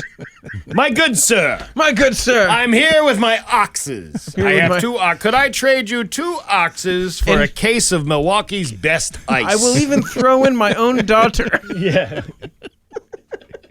We're trading. This is the way we trade here. Yeah. We used to trade wampum and other kinds of stuff. Yeah, sure. Livestock money was a weird time where you just traded like your shoes and a beaver for multiple alcoholic beverages. They say like the island of Manhattan was like today's. It was like they bought it off Native Americans for like the equivalent of today's of like $24 today. Well, listen, we weren't great to the Native Americans. No, but I mean, it seems like a crappy deal. I mean, you trade a couple of deer skins, and all of a sudden they got the island of Manhattan. I mean, it's a bad trade. But yeah, true. But they got casinos, so that's something. Blackjack. Yeah, I guess. You know what? They're doing all right. It cancels out. You get a better deal buying a watch out of some guy's briefcase in New York than you would buying up the whole island. That's a better deal. For sure. But like a watch with like a misspell, it says Rolex. It's Rowlex. Yeah, it's a Tyfex. Right. Yeah, right. I bought a pair of Okie sunglasses once. Heard Okies are sweet. They're so sweet. They're so good, they're missing the L. Wow. Yeah. Your Pioneer Valley forecast today, mix of sun and clouds with a high of 89. It is 73 right now in downtown Springfield. I'm Steve Nagle, and that's the news on Rock 102. Ah, yeah. Hey, it's /free. It's 7:51 with Bax and Nagle on Rock 102, along with comedian Brian Plum, who is heading to Philadelphia a little bit. Yes, heading to the city of brotherly love. We're going to see the cracked Liberty Bell. We're going to get a cheesesteak, possibly some people nodding off on fentanyl. It's going to be a good time. Have you ever had a true Philly cheesesteak? I have, and let me tell you, I get it. Yeah, it's that good. It's that good. I don't know what they're doing, but there's one place where they closed down, the famous place. I don't know. They had the rad droppings. They said that was the thing that really brought the flavor out of the cheesesteak. That's like the one thing you can't do. Can't do the rat droppings. Yeah, anything rat and restaurant related is not great. Did you know there's a contest going on right now for the America's Best Restroom? Really? Yeah. This place, bestrestroom.com. There's a whole website dedicated to it. They've narrowed it down to 9 incredible finalists. Now it's up to you to decide who deserves America's best restroom crown. And you're the one with your name on it, Bax, isn't on the list. Hard to believe, but I've given that one a real workout, too. These restrooms represent the best in cleanliness, design, innovation, and functionality. And they innovation. Yeah. So here's the choices: Bearhead State Park in Ely, Minnesota. Mm-hmm. The city of Fruita, Colorado. Footprints in Lawrence, Kansas. Little America Hotel in Salt Lake City. The Modern Bar in Orlando. Yeah. The rooftop pier bathroom at Pier 17 in New York. Rosebrook Lodge in New Hampshire. Tatsu in Dallas, Texas, and Tellicote Shores in San Diego. Surprisingly, a Circle K or a Pilot Travel Stop is not on the list of best restrooms. The Circle K. I do love a good Circle K. I would have thought the Blandford rest stop would have been a good place. How was Charlton not there? I went into Charlton once for an emergency stop on the way home from a show at midnight, and the entire stalls, all the stalls were full. At midnight? Everyone was doing it. Really? Yeah, it was a time. Were you all coming from the same place? I don't know, but all you could see was just 48 pairs of feet all just having a time. Wow, that's nice. Had to wait? Had to wait. First time ever waiting in the Charlton stop. There's like 48 stalls, it feels like. You know what, though? I was talking to Bax about this a couple of weeks ago. You know what the weird thing is? In the rest, is it the rest area on the Pike? What is with the kiosk that sells cologne? So many that place is. Why are they selling cologne at a rest? Like, how many people are buying cologne, and so much cologne that you have an entire kiosk full? The only thing I could think of is that when you're cheating on your wife in Worcester and you need to cover it up, and you're like, I have no choice. I have children. They're going to college soon. I can't believe I made this mistake. I got to douse myself in Polo before I get home. But my wife is just at home, and she's just on so many painkillers. She doesn't even look at me anymore, Steve. And she just looks down at her bottle of wine while she watches the 3rd episode of the murder show that she loves that I don't really like, but she doesn't even see me anymore. And you got all that going on. And next thing you know, you see the bright lights at the Charlton rest stop, and you said, I can get this mistake off my clothes because they have a kiosk with cologne, and I can keep my family together because I didn't cheat for me. I cheated for the family. And I have tuition to pay, and it's piling up, and I don't even know if I'm going to be able to work anymore. And when you have all that going on, you have no choice but to stop at the Charlton rest stop. Well, that makes sense. Why didn't anybody say that before? So I think it's for that. Yeah, that might be exactly what's going on. You want to cheat on your wife? There's no better place to stop than the Charlton rest area. They might as well call it the wife cheating kiosk. Oh, here's cologne and a teddy bear to bring back to your disappointed kid. Yeah. When the receipt, the bottom of the receipt says, she'll never smell it on you. She'll never smell it on you. Well, they got the crane machines there, too. Oh, good. Yeah, well, that's you good. Try to win something for the kid on the way out. Right. You get McDonald's on the way out. Well, that was a bigger explanation than I asked for. Yeah, well. Very good. I had to be thorough. Yeah. Comedian Brian Plum is going to be at the Shortstop next week? Next week, and I'll also be at the, if you're in the Boston area, I'll be at the Comedy Studio on the weekend of the 22nd and the 23rd. Not next week. Not next week. The 28th. 28th, so 2 weeks. Yeah. 2 weeks from now. Shortstop on the 28th. Yes, but you got plenty of other work in between there. I'm sure. Oh, yeah. All right. All right. Thanks, guys. Brian Plum, always great to have you. You too. It's 7:56 on Rock 102. And now, Bax's View from the Couch, brought to you by Rocky's Ace Hardware, your grilling destination. Weber, Big Green Egg, Uni Pizza Ovens, and Traeger wood-fired grills. Hey, good morning, sports fans. How the heck are you? Well, folks, it's official. The NBA Board of Governors have approved the sale of the Boston Celtics to private equity mogul Bill Chisholm for $6.1 billion. That makes it the largest price ever paid for any sports team in American history. And it doesn't stop there, because in buying the Celtics, Bill Chisholm will own 51% of the team. That is until 2028, when it will get complete control of the team, which could pump up the value of the team to $7.3 billion. Now, I don't know if Bill Chisholm's got that kind of cash just lying around the house, but $6.1 billion is, in fact, a lot of money. Now, just to give you an idea of how much money we're talking about here, if you were to stack $6.1 billion single-dollar bills, one on top of another, it would keep falling over. That's how much money we're talking about. Now, before you say, Baxi, $6.1 billion is a lot of cash, but isn't that just the cost of doing business in the NBA these days? To which I would say, no, it is not.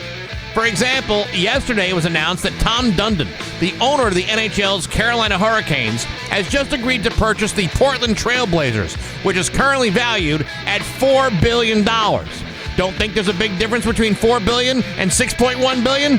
Try counting it and getting back to me.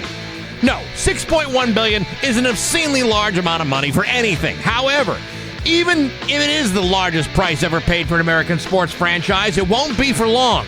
Recently, Mark Walter, owner of the Dodgers, agreed to purchase the Lakers, a deal that could exceed $10 billion. Meanwhile, I was recently able to save $3 on a bottle of shampoo and some toothpaste using my CBS Extra Bucks.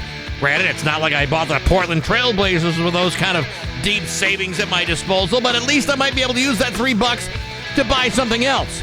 I just won't be able to get back into sports ownership like when I used to own that largely worthless single share of non-dividend paying Green Bay Packers stock that I lost on the divorce.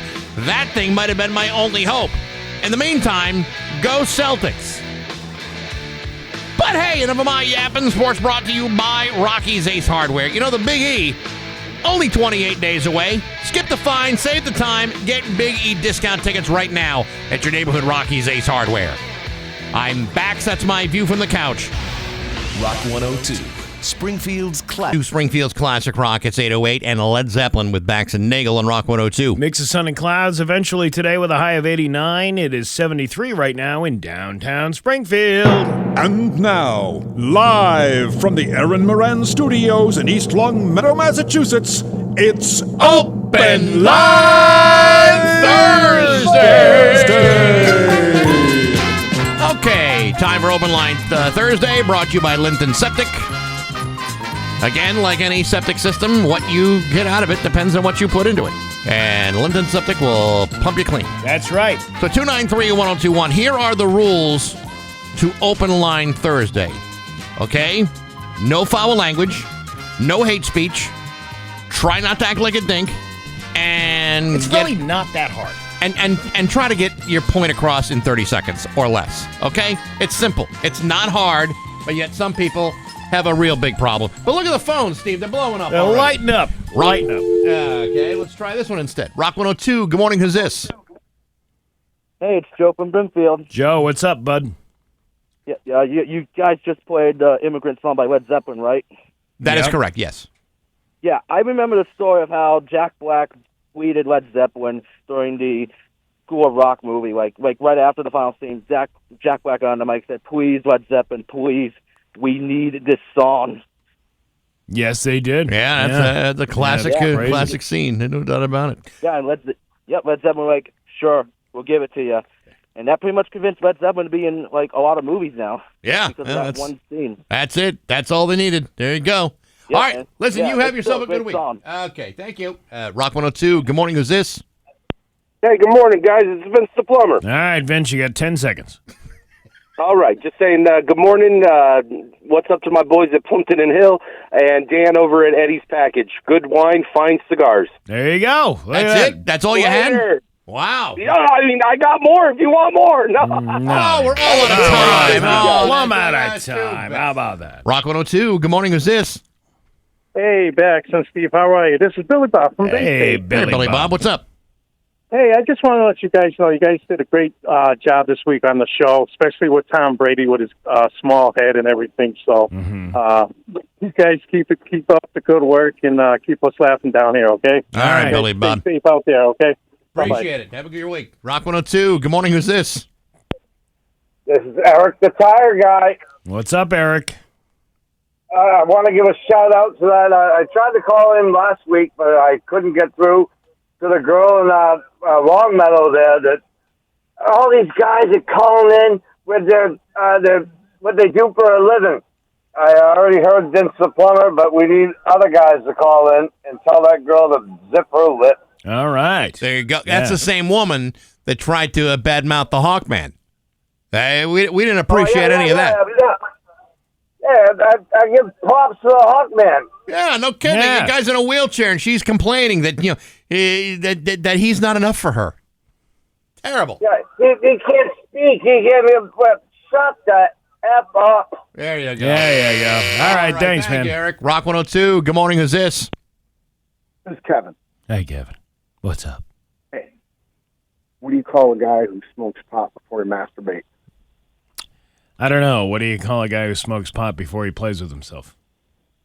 A weed whacker. Did we hear this already? Yeah, but it keeps getting funnier every single it the time. same we hear joke it was last Might week? be the same guy. No. Rock 102. Good morning. Who's this? I got a question for you guys. Six When you inches. think of a tricycle, what color is it? I don't know. Red? Yeah. So everybody says that, but one guy said pink. Okay. Wow. Well, that's awesome. That's fascinating. Right? Ask that question. See how many people say red. Okay. All right. We'll get right on that when we try to end the show. What is going on with these people? I don't know. 293-1021. Right now the lines are wide open, waiting for someone to have something interesting to share. Well, here's the thing. If you're sitting in your car and you're like, that's the same dinks week after week, then pick up the phone and call. Yeah. We want to hear your dinkage. Yeah. I mean, unless you can prove, in fact, that you are not a dink and actually have something worthwhile to share with us. And at the moment, I see nothing going on. There's not one blinking there? Here we go. I'm feeling it. There we go. Rock 102. Good morning. Who's this? Hey, this is Vince the Bummer. I want to give a shout out to Andy's Anal Lube, and I just want to ask my wife, why did she call up for a plumber to fix the boiler? All right. All right. Okay, well, there you go. There you go. Rock 102. Good morning. Who's this? Good morning. This is Matt. What's up, Matt? I'm just calling. These people calling in, man, they don't understand the rules, I don't think. I think you guys should explain them a little clearer. Talk slow. Maybe spell it out. Maybe we should just make T-shirts just of the rules. We got to put them all on an IEP and start walking them through how to do a open line call. Yeah, I mean, maybe that should be the next Bax and Nagle T-shirt. You know, no foul language, And then no I hate got an speech. idea for a guest appearance. Yeah, right, exactly. Yeah. All right. Well, thanks Your next guest appearance needs to be the guy with the giant junk. Okay. Yeah, then we'll work on. Well, he can't pick up the phone because his arm's busted. So we'll get him a headset. All right, there you go. Rock 102. Good morning. Is this? Hi, this is Jeremy the Iron Worker. What's up, Jeremy the Iron Worker? How you doing? Hey, I was just wondering if we could get Marty on these days that Bax is too good to bless us with his presence. Well, we do. Wait a minute. These are vacation days in which I have earned. I mean, you got vacation days, don't you? Yeah, but I usually take them when it doesn't inconvenience everybody else. Oh, I'm sorry. In their lonely lives every single morning when all we have. Well, let me set your mind at ease. Tomorrow is my last Friday off. Okay, so I'm going to be with you every Friday until I don't know Christmas time. Can you? Will that be enough for you?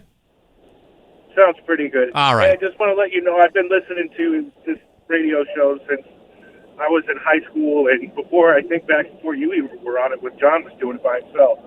But I love you guys and have a good day. All right, love you. Thanks you for calling. Appreciate it. Rock 102. Good morning. Who's this? Hey, this is Mark from Winstead, the Big Cat Rehabber. All right, what's up? Hey, I was wondering if I could do a PSA this morning, actually. Sure, go ahead. There's a place down in Torrington, Connecticut. I know it's a bit of a drive for some of the listeners, but it's a place called Perk and Paws Cat Cafe.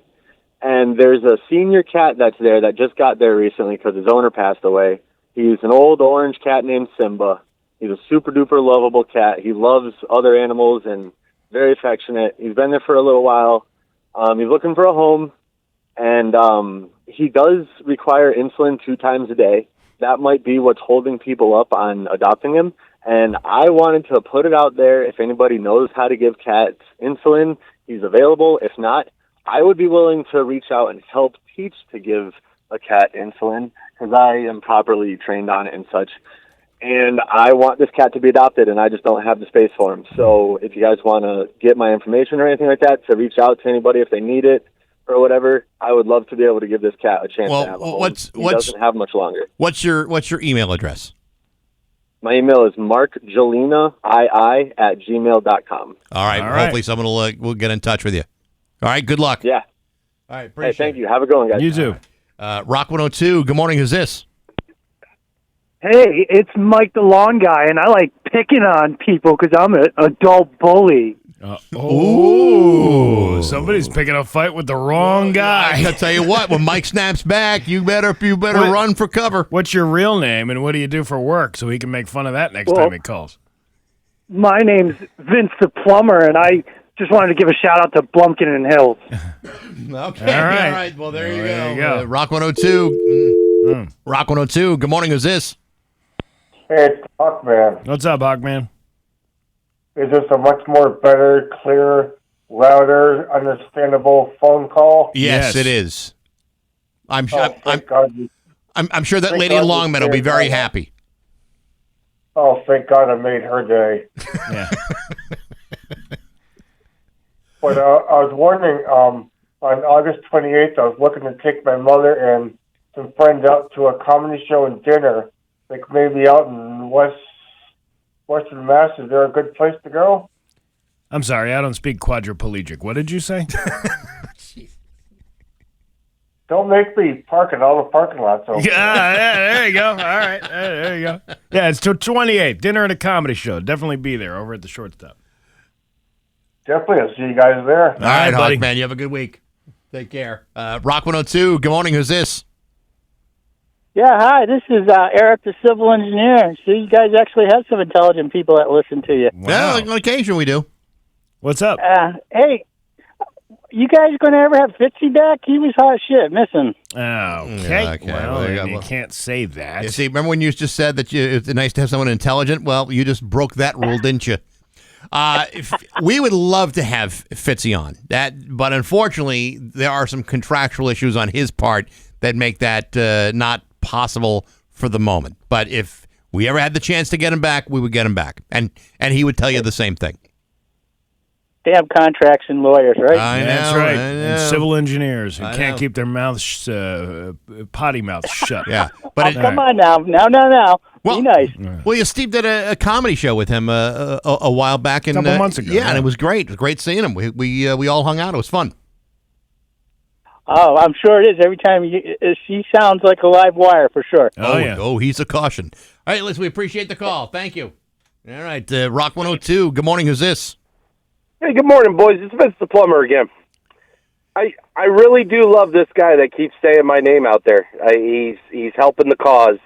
He's creating engagement for you. Yeah, that's right. He's helping your likes.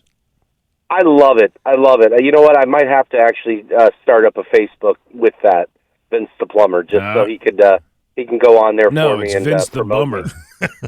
Yeah, there you go. All right. Well, thanks, Vince. Thank you very much. All right, Rock 102. Good morning. Who's this? This is Dan Williams.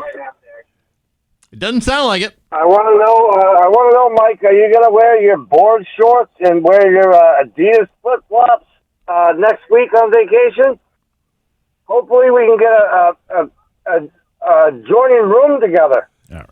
All right. Very good. There you go. Rock 102. Okay. Rock 102. Good morning. Oh, my God. Please. There we go. Here we go. Rock 102. Good morning. Who's this? This is Riffmeister from Chicopee. And I know yesterday I heard you talking with Marty, and you had a guest on there.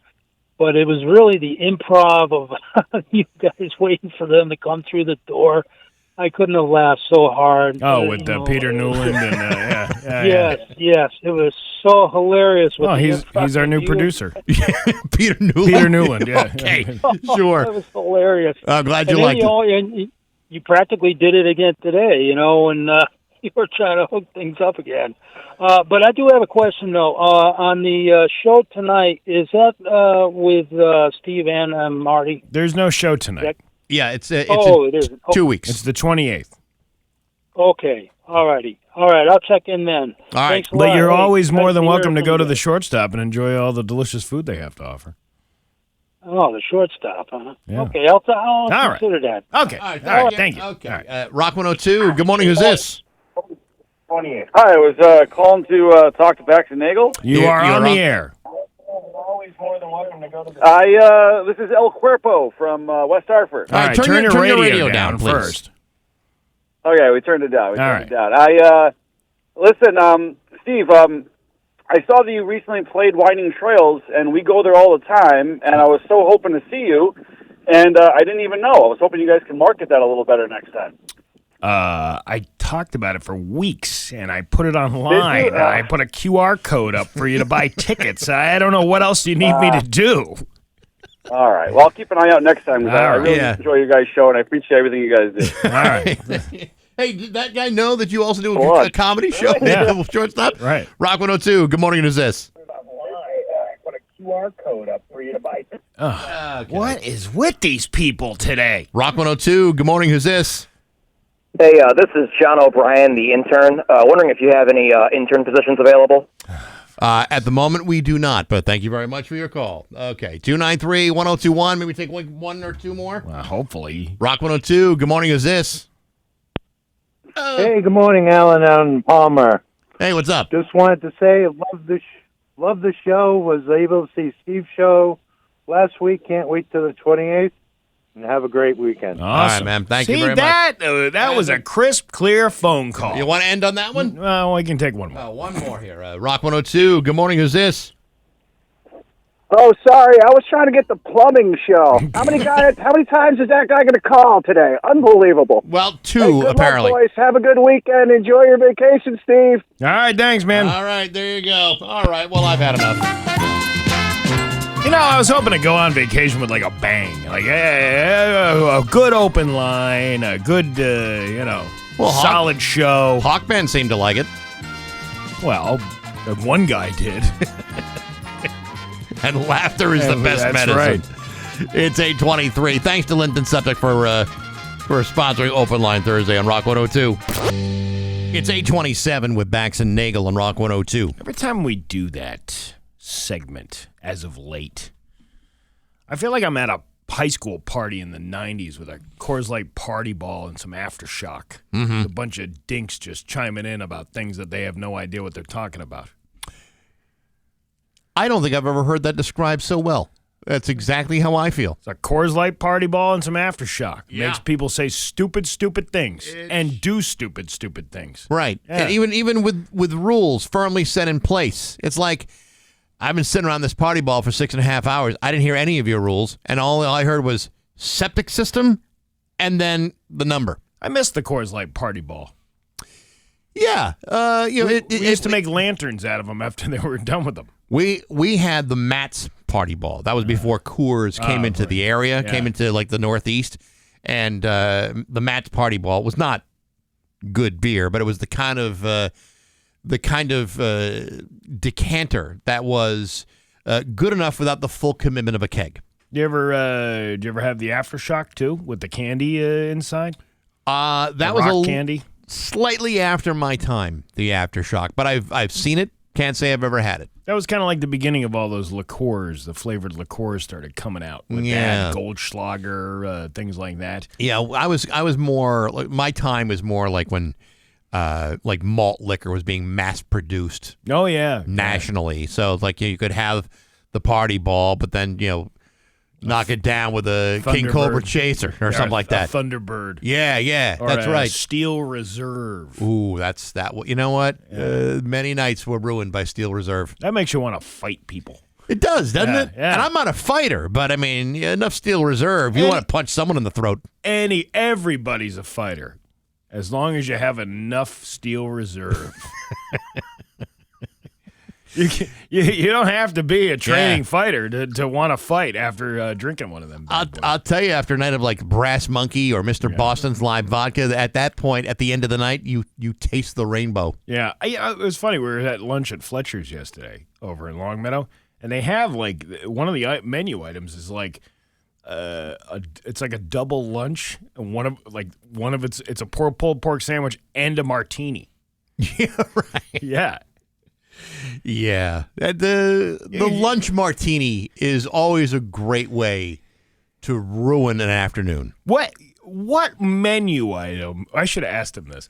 What menu item could we put on here that just screams pig and alcoholic?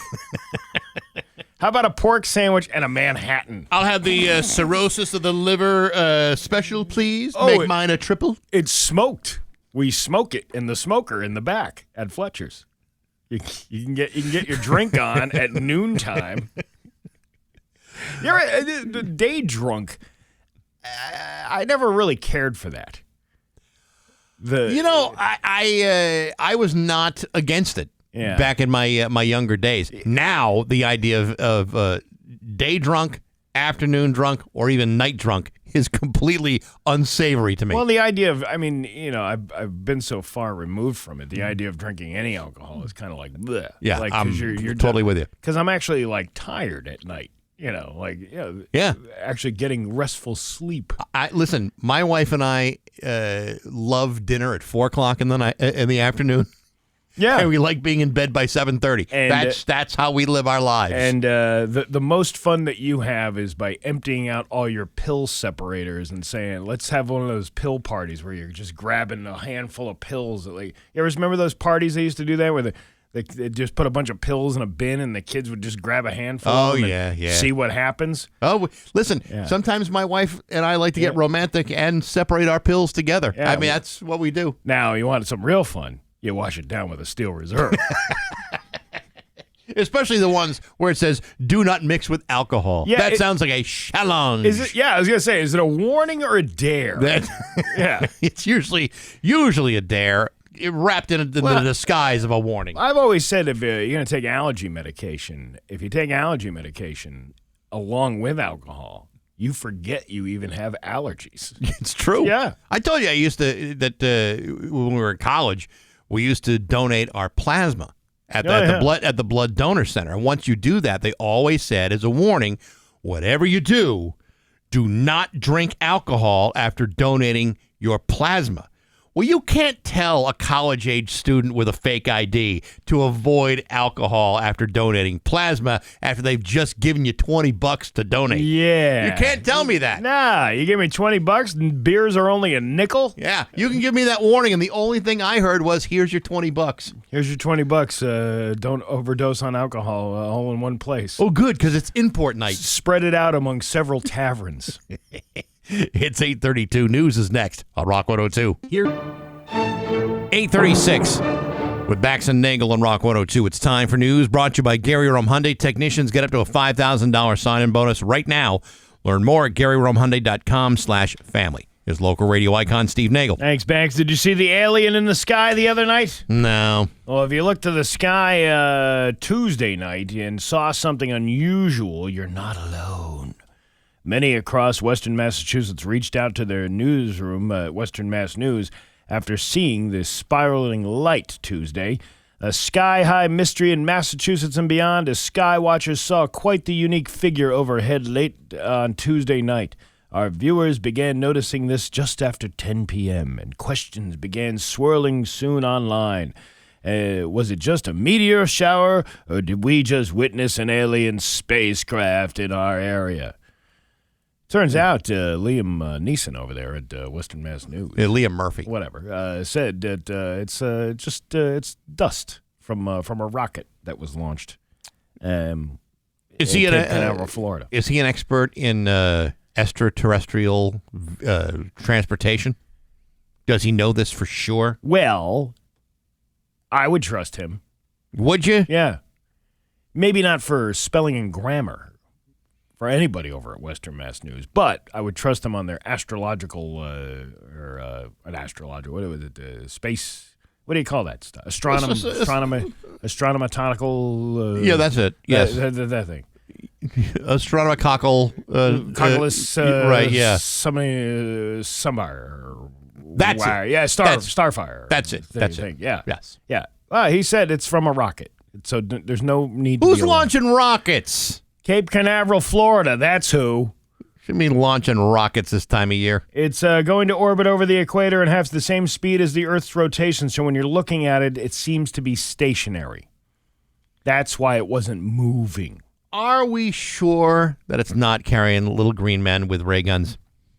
Could be. You never know. 'Cause I'm not trusting anybody unless I've got some sort of photographic proof. What was supposed to be a fun summer day cooling off at a splash pad in South Windsor ended in tears. 38 preschool students from the Enfield Child Development Center, along with parents and teachers, came to the Nevers Park splash pad in South Windsor as the end of summer field trip, something that parents say happens every single year. But an hour after arriving, the town manager came down and asked the group to leave. A bunch of 4-year-olds were having a negative impact on the facilities and residents of South Windsor. First of all, there are children in a playground. They're not having a negative impact. That's what it's there for, said one parent. She and other parents reached out to the town's park and rec department and town manager. There's nothing on the website stating it's only for residents, said another parent. Where we said we would make the group smaller, do shorter increments in a splash pad, to which he said no. We tried to negotiate that he wasn't willing to negotiate. He saw the kids crying and didn't care. She was chaperoning the field trip with her 2 young kids. Her son has epilepsy, and hearing he couldn't cool down on a hot day was not only upsetting, but also dangerous. The parents said that the kids were rotating at the splash pad in groups of 15 to 17 kids, and the complaint originated from a town councilman who was there with his grandchildren. They're now looking for answers as to what changed when it came to the rules posted at the gate.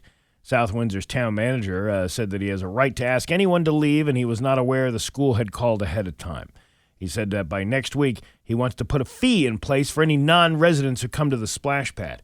Okay, way to move the goalpost because your day seemingly is ruined by a group of people who have every right to go to the same park, whether or not they live in the town. If you move next to a park that's got a splash pad or a water park on it, and you're bothered by the noise, should you have moved there in the first place? Well, did you not anticipate that there are going to be the sounds of children and joy at the same time? Well, he was there with his grandkids, the town manager, or town council. I don't know who is it. The town manager was there with his grandkids. He's just upset that other people were coming to his town and using his splash pad. Oh, the rules boy. don't say you have to be a resident, then that's not the rules. Well, listen, if you're going to have restrictions on residency, or people are going to have to pay, guess what's going to happen? People are going to stop going, and then the town will have wasted their money on the splash pad. Yeah, that's just it's a hot day. Let the adorable little children cool down in your splash pad and shut up. What's the male version of a Karen? A Chad? Is that what it is? A Chad, a Todd would be a good name for that. I mean, no offense to anyone named Chad or Todd, but I mean, actually, I put every offense to somebody named Chad or Todd. Okay, fair enough. Dermarite Industries is recalling a wide variety of over-the-counter hand soaps due to bacterial contamination that, quote, may result in serious and life-threatening infections. Oh, great. This antibacterial hand soap, I get, can give me a life or death situation. Isn't that the very reason you use an antibacterial soap, is to avoid bacteria? Yeah. Huh. Dozens of lots of 4 different soap products are being recalled due to the microbial contamination identified as Burkholderia cepacia, a group of bacteria that, according to the CDC, can be resistant to antibiotics, making them difficult to treat. The very thing the soap is supposed to do.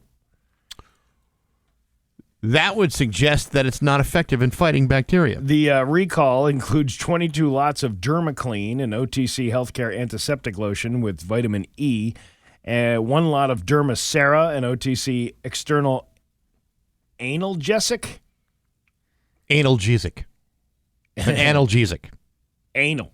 Yeah, I know. Gesic. But I listen. Did you ever have analgesic disease?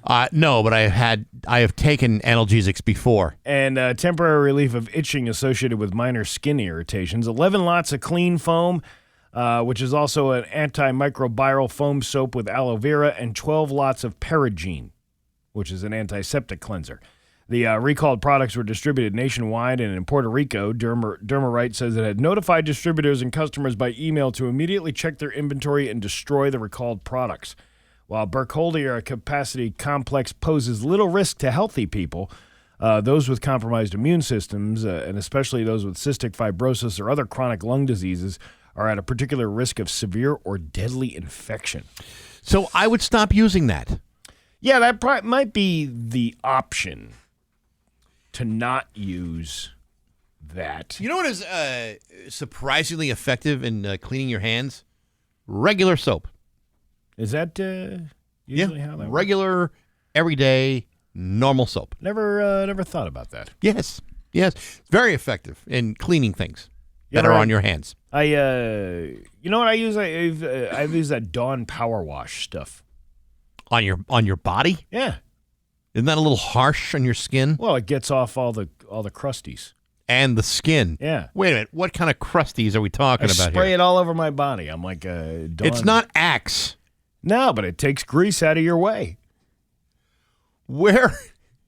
How are you getting so greased up? Well, I do things throughout the day that gets me fairly dirty, and I need a nice cleaning before I go to bed. I usually take the Dawn Power Wash. I take one of those scrub. I usually go with the Scrub Mommy because it's got a soft side on one side and a hard side on the other. It depends on what kind of mood I'm in. Lather my. Just don't use a magic eraser in that part. You can exfoliate pretty good with a Scrub Mommy. The hard side of a Scrub Mommy. I bet that's true. And she smiles at you the whole time she's doing like she's enjoying it. Yeah. And then she makes you whip out that jar cleaner. Hey, why don't you get out the jar cleaner? We could really clean up around here. 293-1021 if you've just been insanely creeped out by this conversation.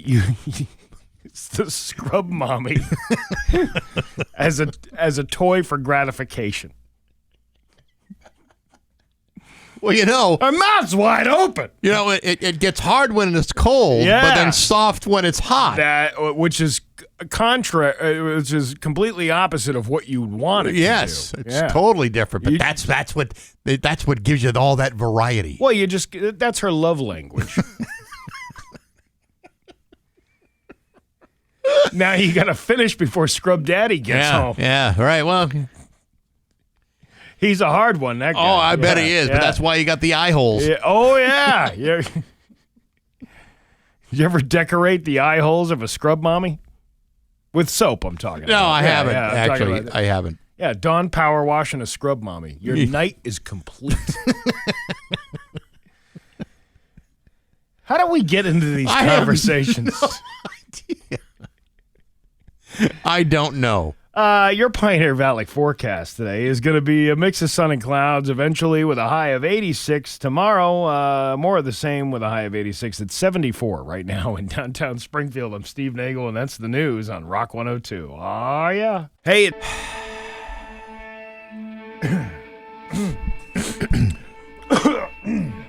Rock 102, Springfield's classic rock. It's 8:54, and the Foo Fighters of Bax and Nagle and Rock 102. Gonna be another muggy one today, which I can't stand, the mugginess. I don't operate well in this kind of weather. High of 88. It's 74 right now in downtown Springfield. Hey, this Sunday on Baxi's Musical Fun Bag, it is a full hour of the loudest music that Rock 102 ever plays. We'll have music from X, The Damned, Television, Jane's Addiction, Bad Religion, and more. It's all brought to you by Raspberries Records in East Longmeadow and Ludlow. If you're looking for vinyl, the place to go, the primary place to go in the entire valley is Raspberries Records.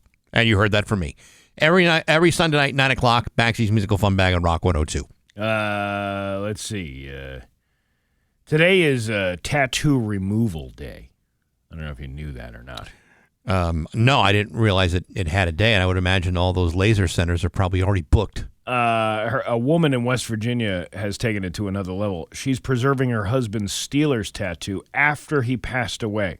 She had the mortician cut it off of him so she could frame it and hang it on her wall. Oh, couldn't you have just taken a picture of it instead? I would think so. Here is Angela Radovesky talking about keeping her late husband's ink. We really had my husband's tattoo preserved. On Friday, after everybody left and I was doing my goodbye, is when the mortician and I stood there and I got to outline the exact tattoo I wanted. My husband having over 70 tattoos, I wanted the surrounding tattoos in it as well. So you outline it and then the tissue is removed, and Save My Ink Forever sent the funeral home a preservation bag and sends it to Save My Ink Forever. When they showed us his tattoo, it was undescribable as to what that felt. I'm not the kind of guy that likes to criticize someone who is in the grieving process, but that's weird. Crazy. That's so weird. That is like the weirdest thing you could do. Yeah, it's kind of like having your it's kind of like having your dog stuffed and having him come back not looking right. I gotta say, after having going through all that stuff, grieving, dealing with people, dealing with somebody passing away, and keepsakes and things like that. Mm-hmm. There was a company, and I don't even remember who it was. It didn't really matter anyway. But they're offering to give us like a photo shoot, but then like putting the ghost of your dead relative behind you. Oh my God! There's something weird about that. That's creepy. And obviously, with Photoshop these days, you can do amazing work. Well, in the 1800s, yeah, when photography was still kind of like a new thing, yeah, they actually used to do that. They would prop up the deceased and then take a family photo with the dead guy in the picture. They would actually do that back then. Okay, but at least you're using the actual body of the person versus photoshopping in an image that wasn't even part of the picture. You're taking one picture from long ago and then superimposing it on the new picture and creating the fact that I think both options are creepy. But I mean, you at some point you just gotta move on. My kids were only like 8 years old when that was offered. Yeah, and I told them I'm like, hey, do you want a picture with your mom? And both of them were like, that's creepy. And they were right. Yeah. Why? I don't understand these memorial things that people put together that, I mean. There's some people that would purchase that and figure that's perfectly fine and not creepy. That's how they want to remember people. Again, I don't like being critical of people in the grieving process, but that's probably more than I could do. Well, I mean, this guy had 70 tattoos, and she wanted the Steelers one. That's like the worst one. You know what I mean? I guess that was important to him because he was a Steelers fan. Well, what about they have been a disappointment for a number of years. But I can't believe there's a company out there that actually does this. You can preserve your dead loved one's tattoos. Just have the mortician pull off the tattoo, send it to us in a bag, like it's a 23andMe kit. You're sending it. You're sending off here's this taxidermy piece from my late husband. What about what if your wife had a tramp stamp? Yeah, that would look great over the mantelpiece. What's that sign that says DNA dumpster on it? Oh, that was my late wife. I'm never gonna forget her. That was her tramp stamp. She would have wanted it that way. Yeah. Hey, great show coming. And that way. Yes. Yeah. Great show coming to 52 Sumner tomorrow night. The Blood Brothers, Mike Zito and Albert Castillo. We had Peter Newland in here yesterday from Fat. He's going to be part of that show. Big birthday celebration. We actually have tickets for that show right now. 10th caller, 293-1021. Good luck on Rock 102. Rock 102.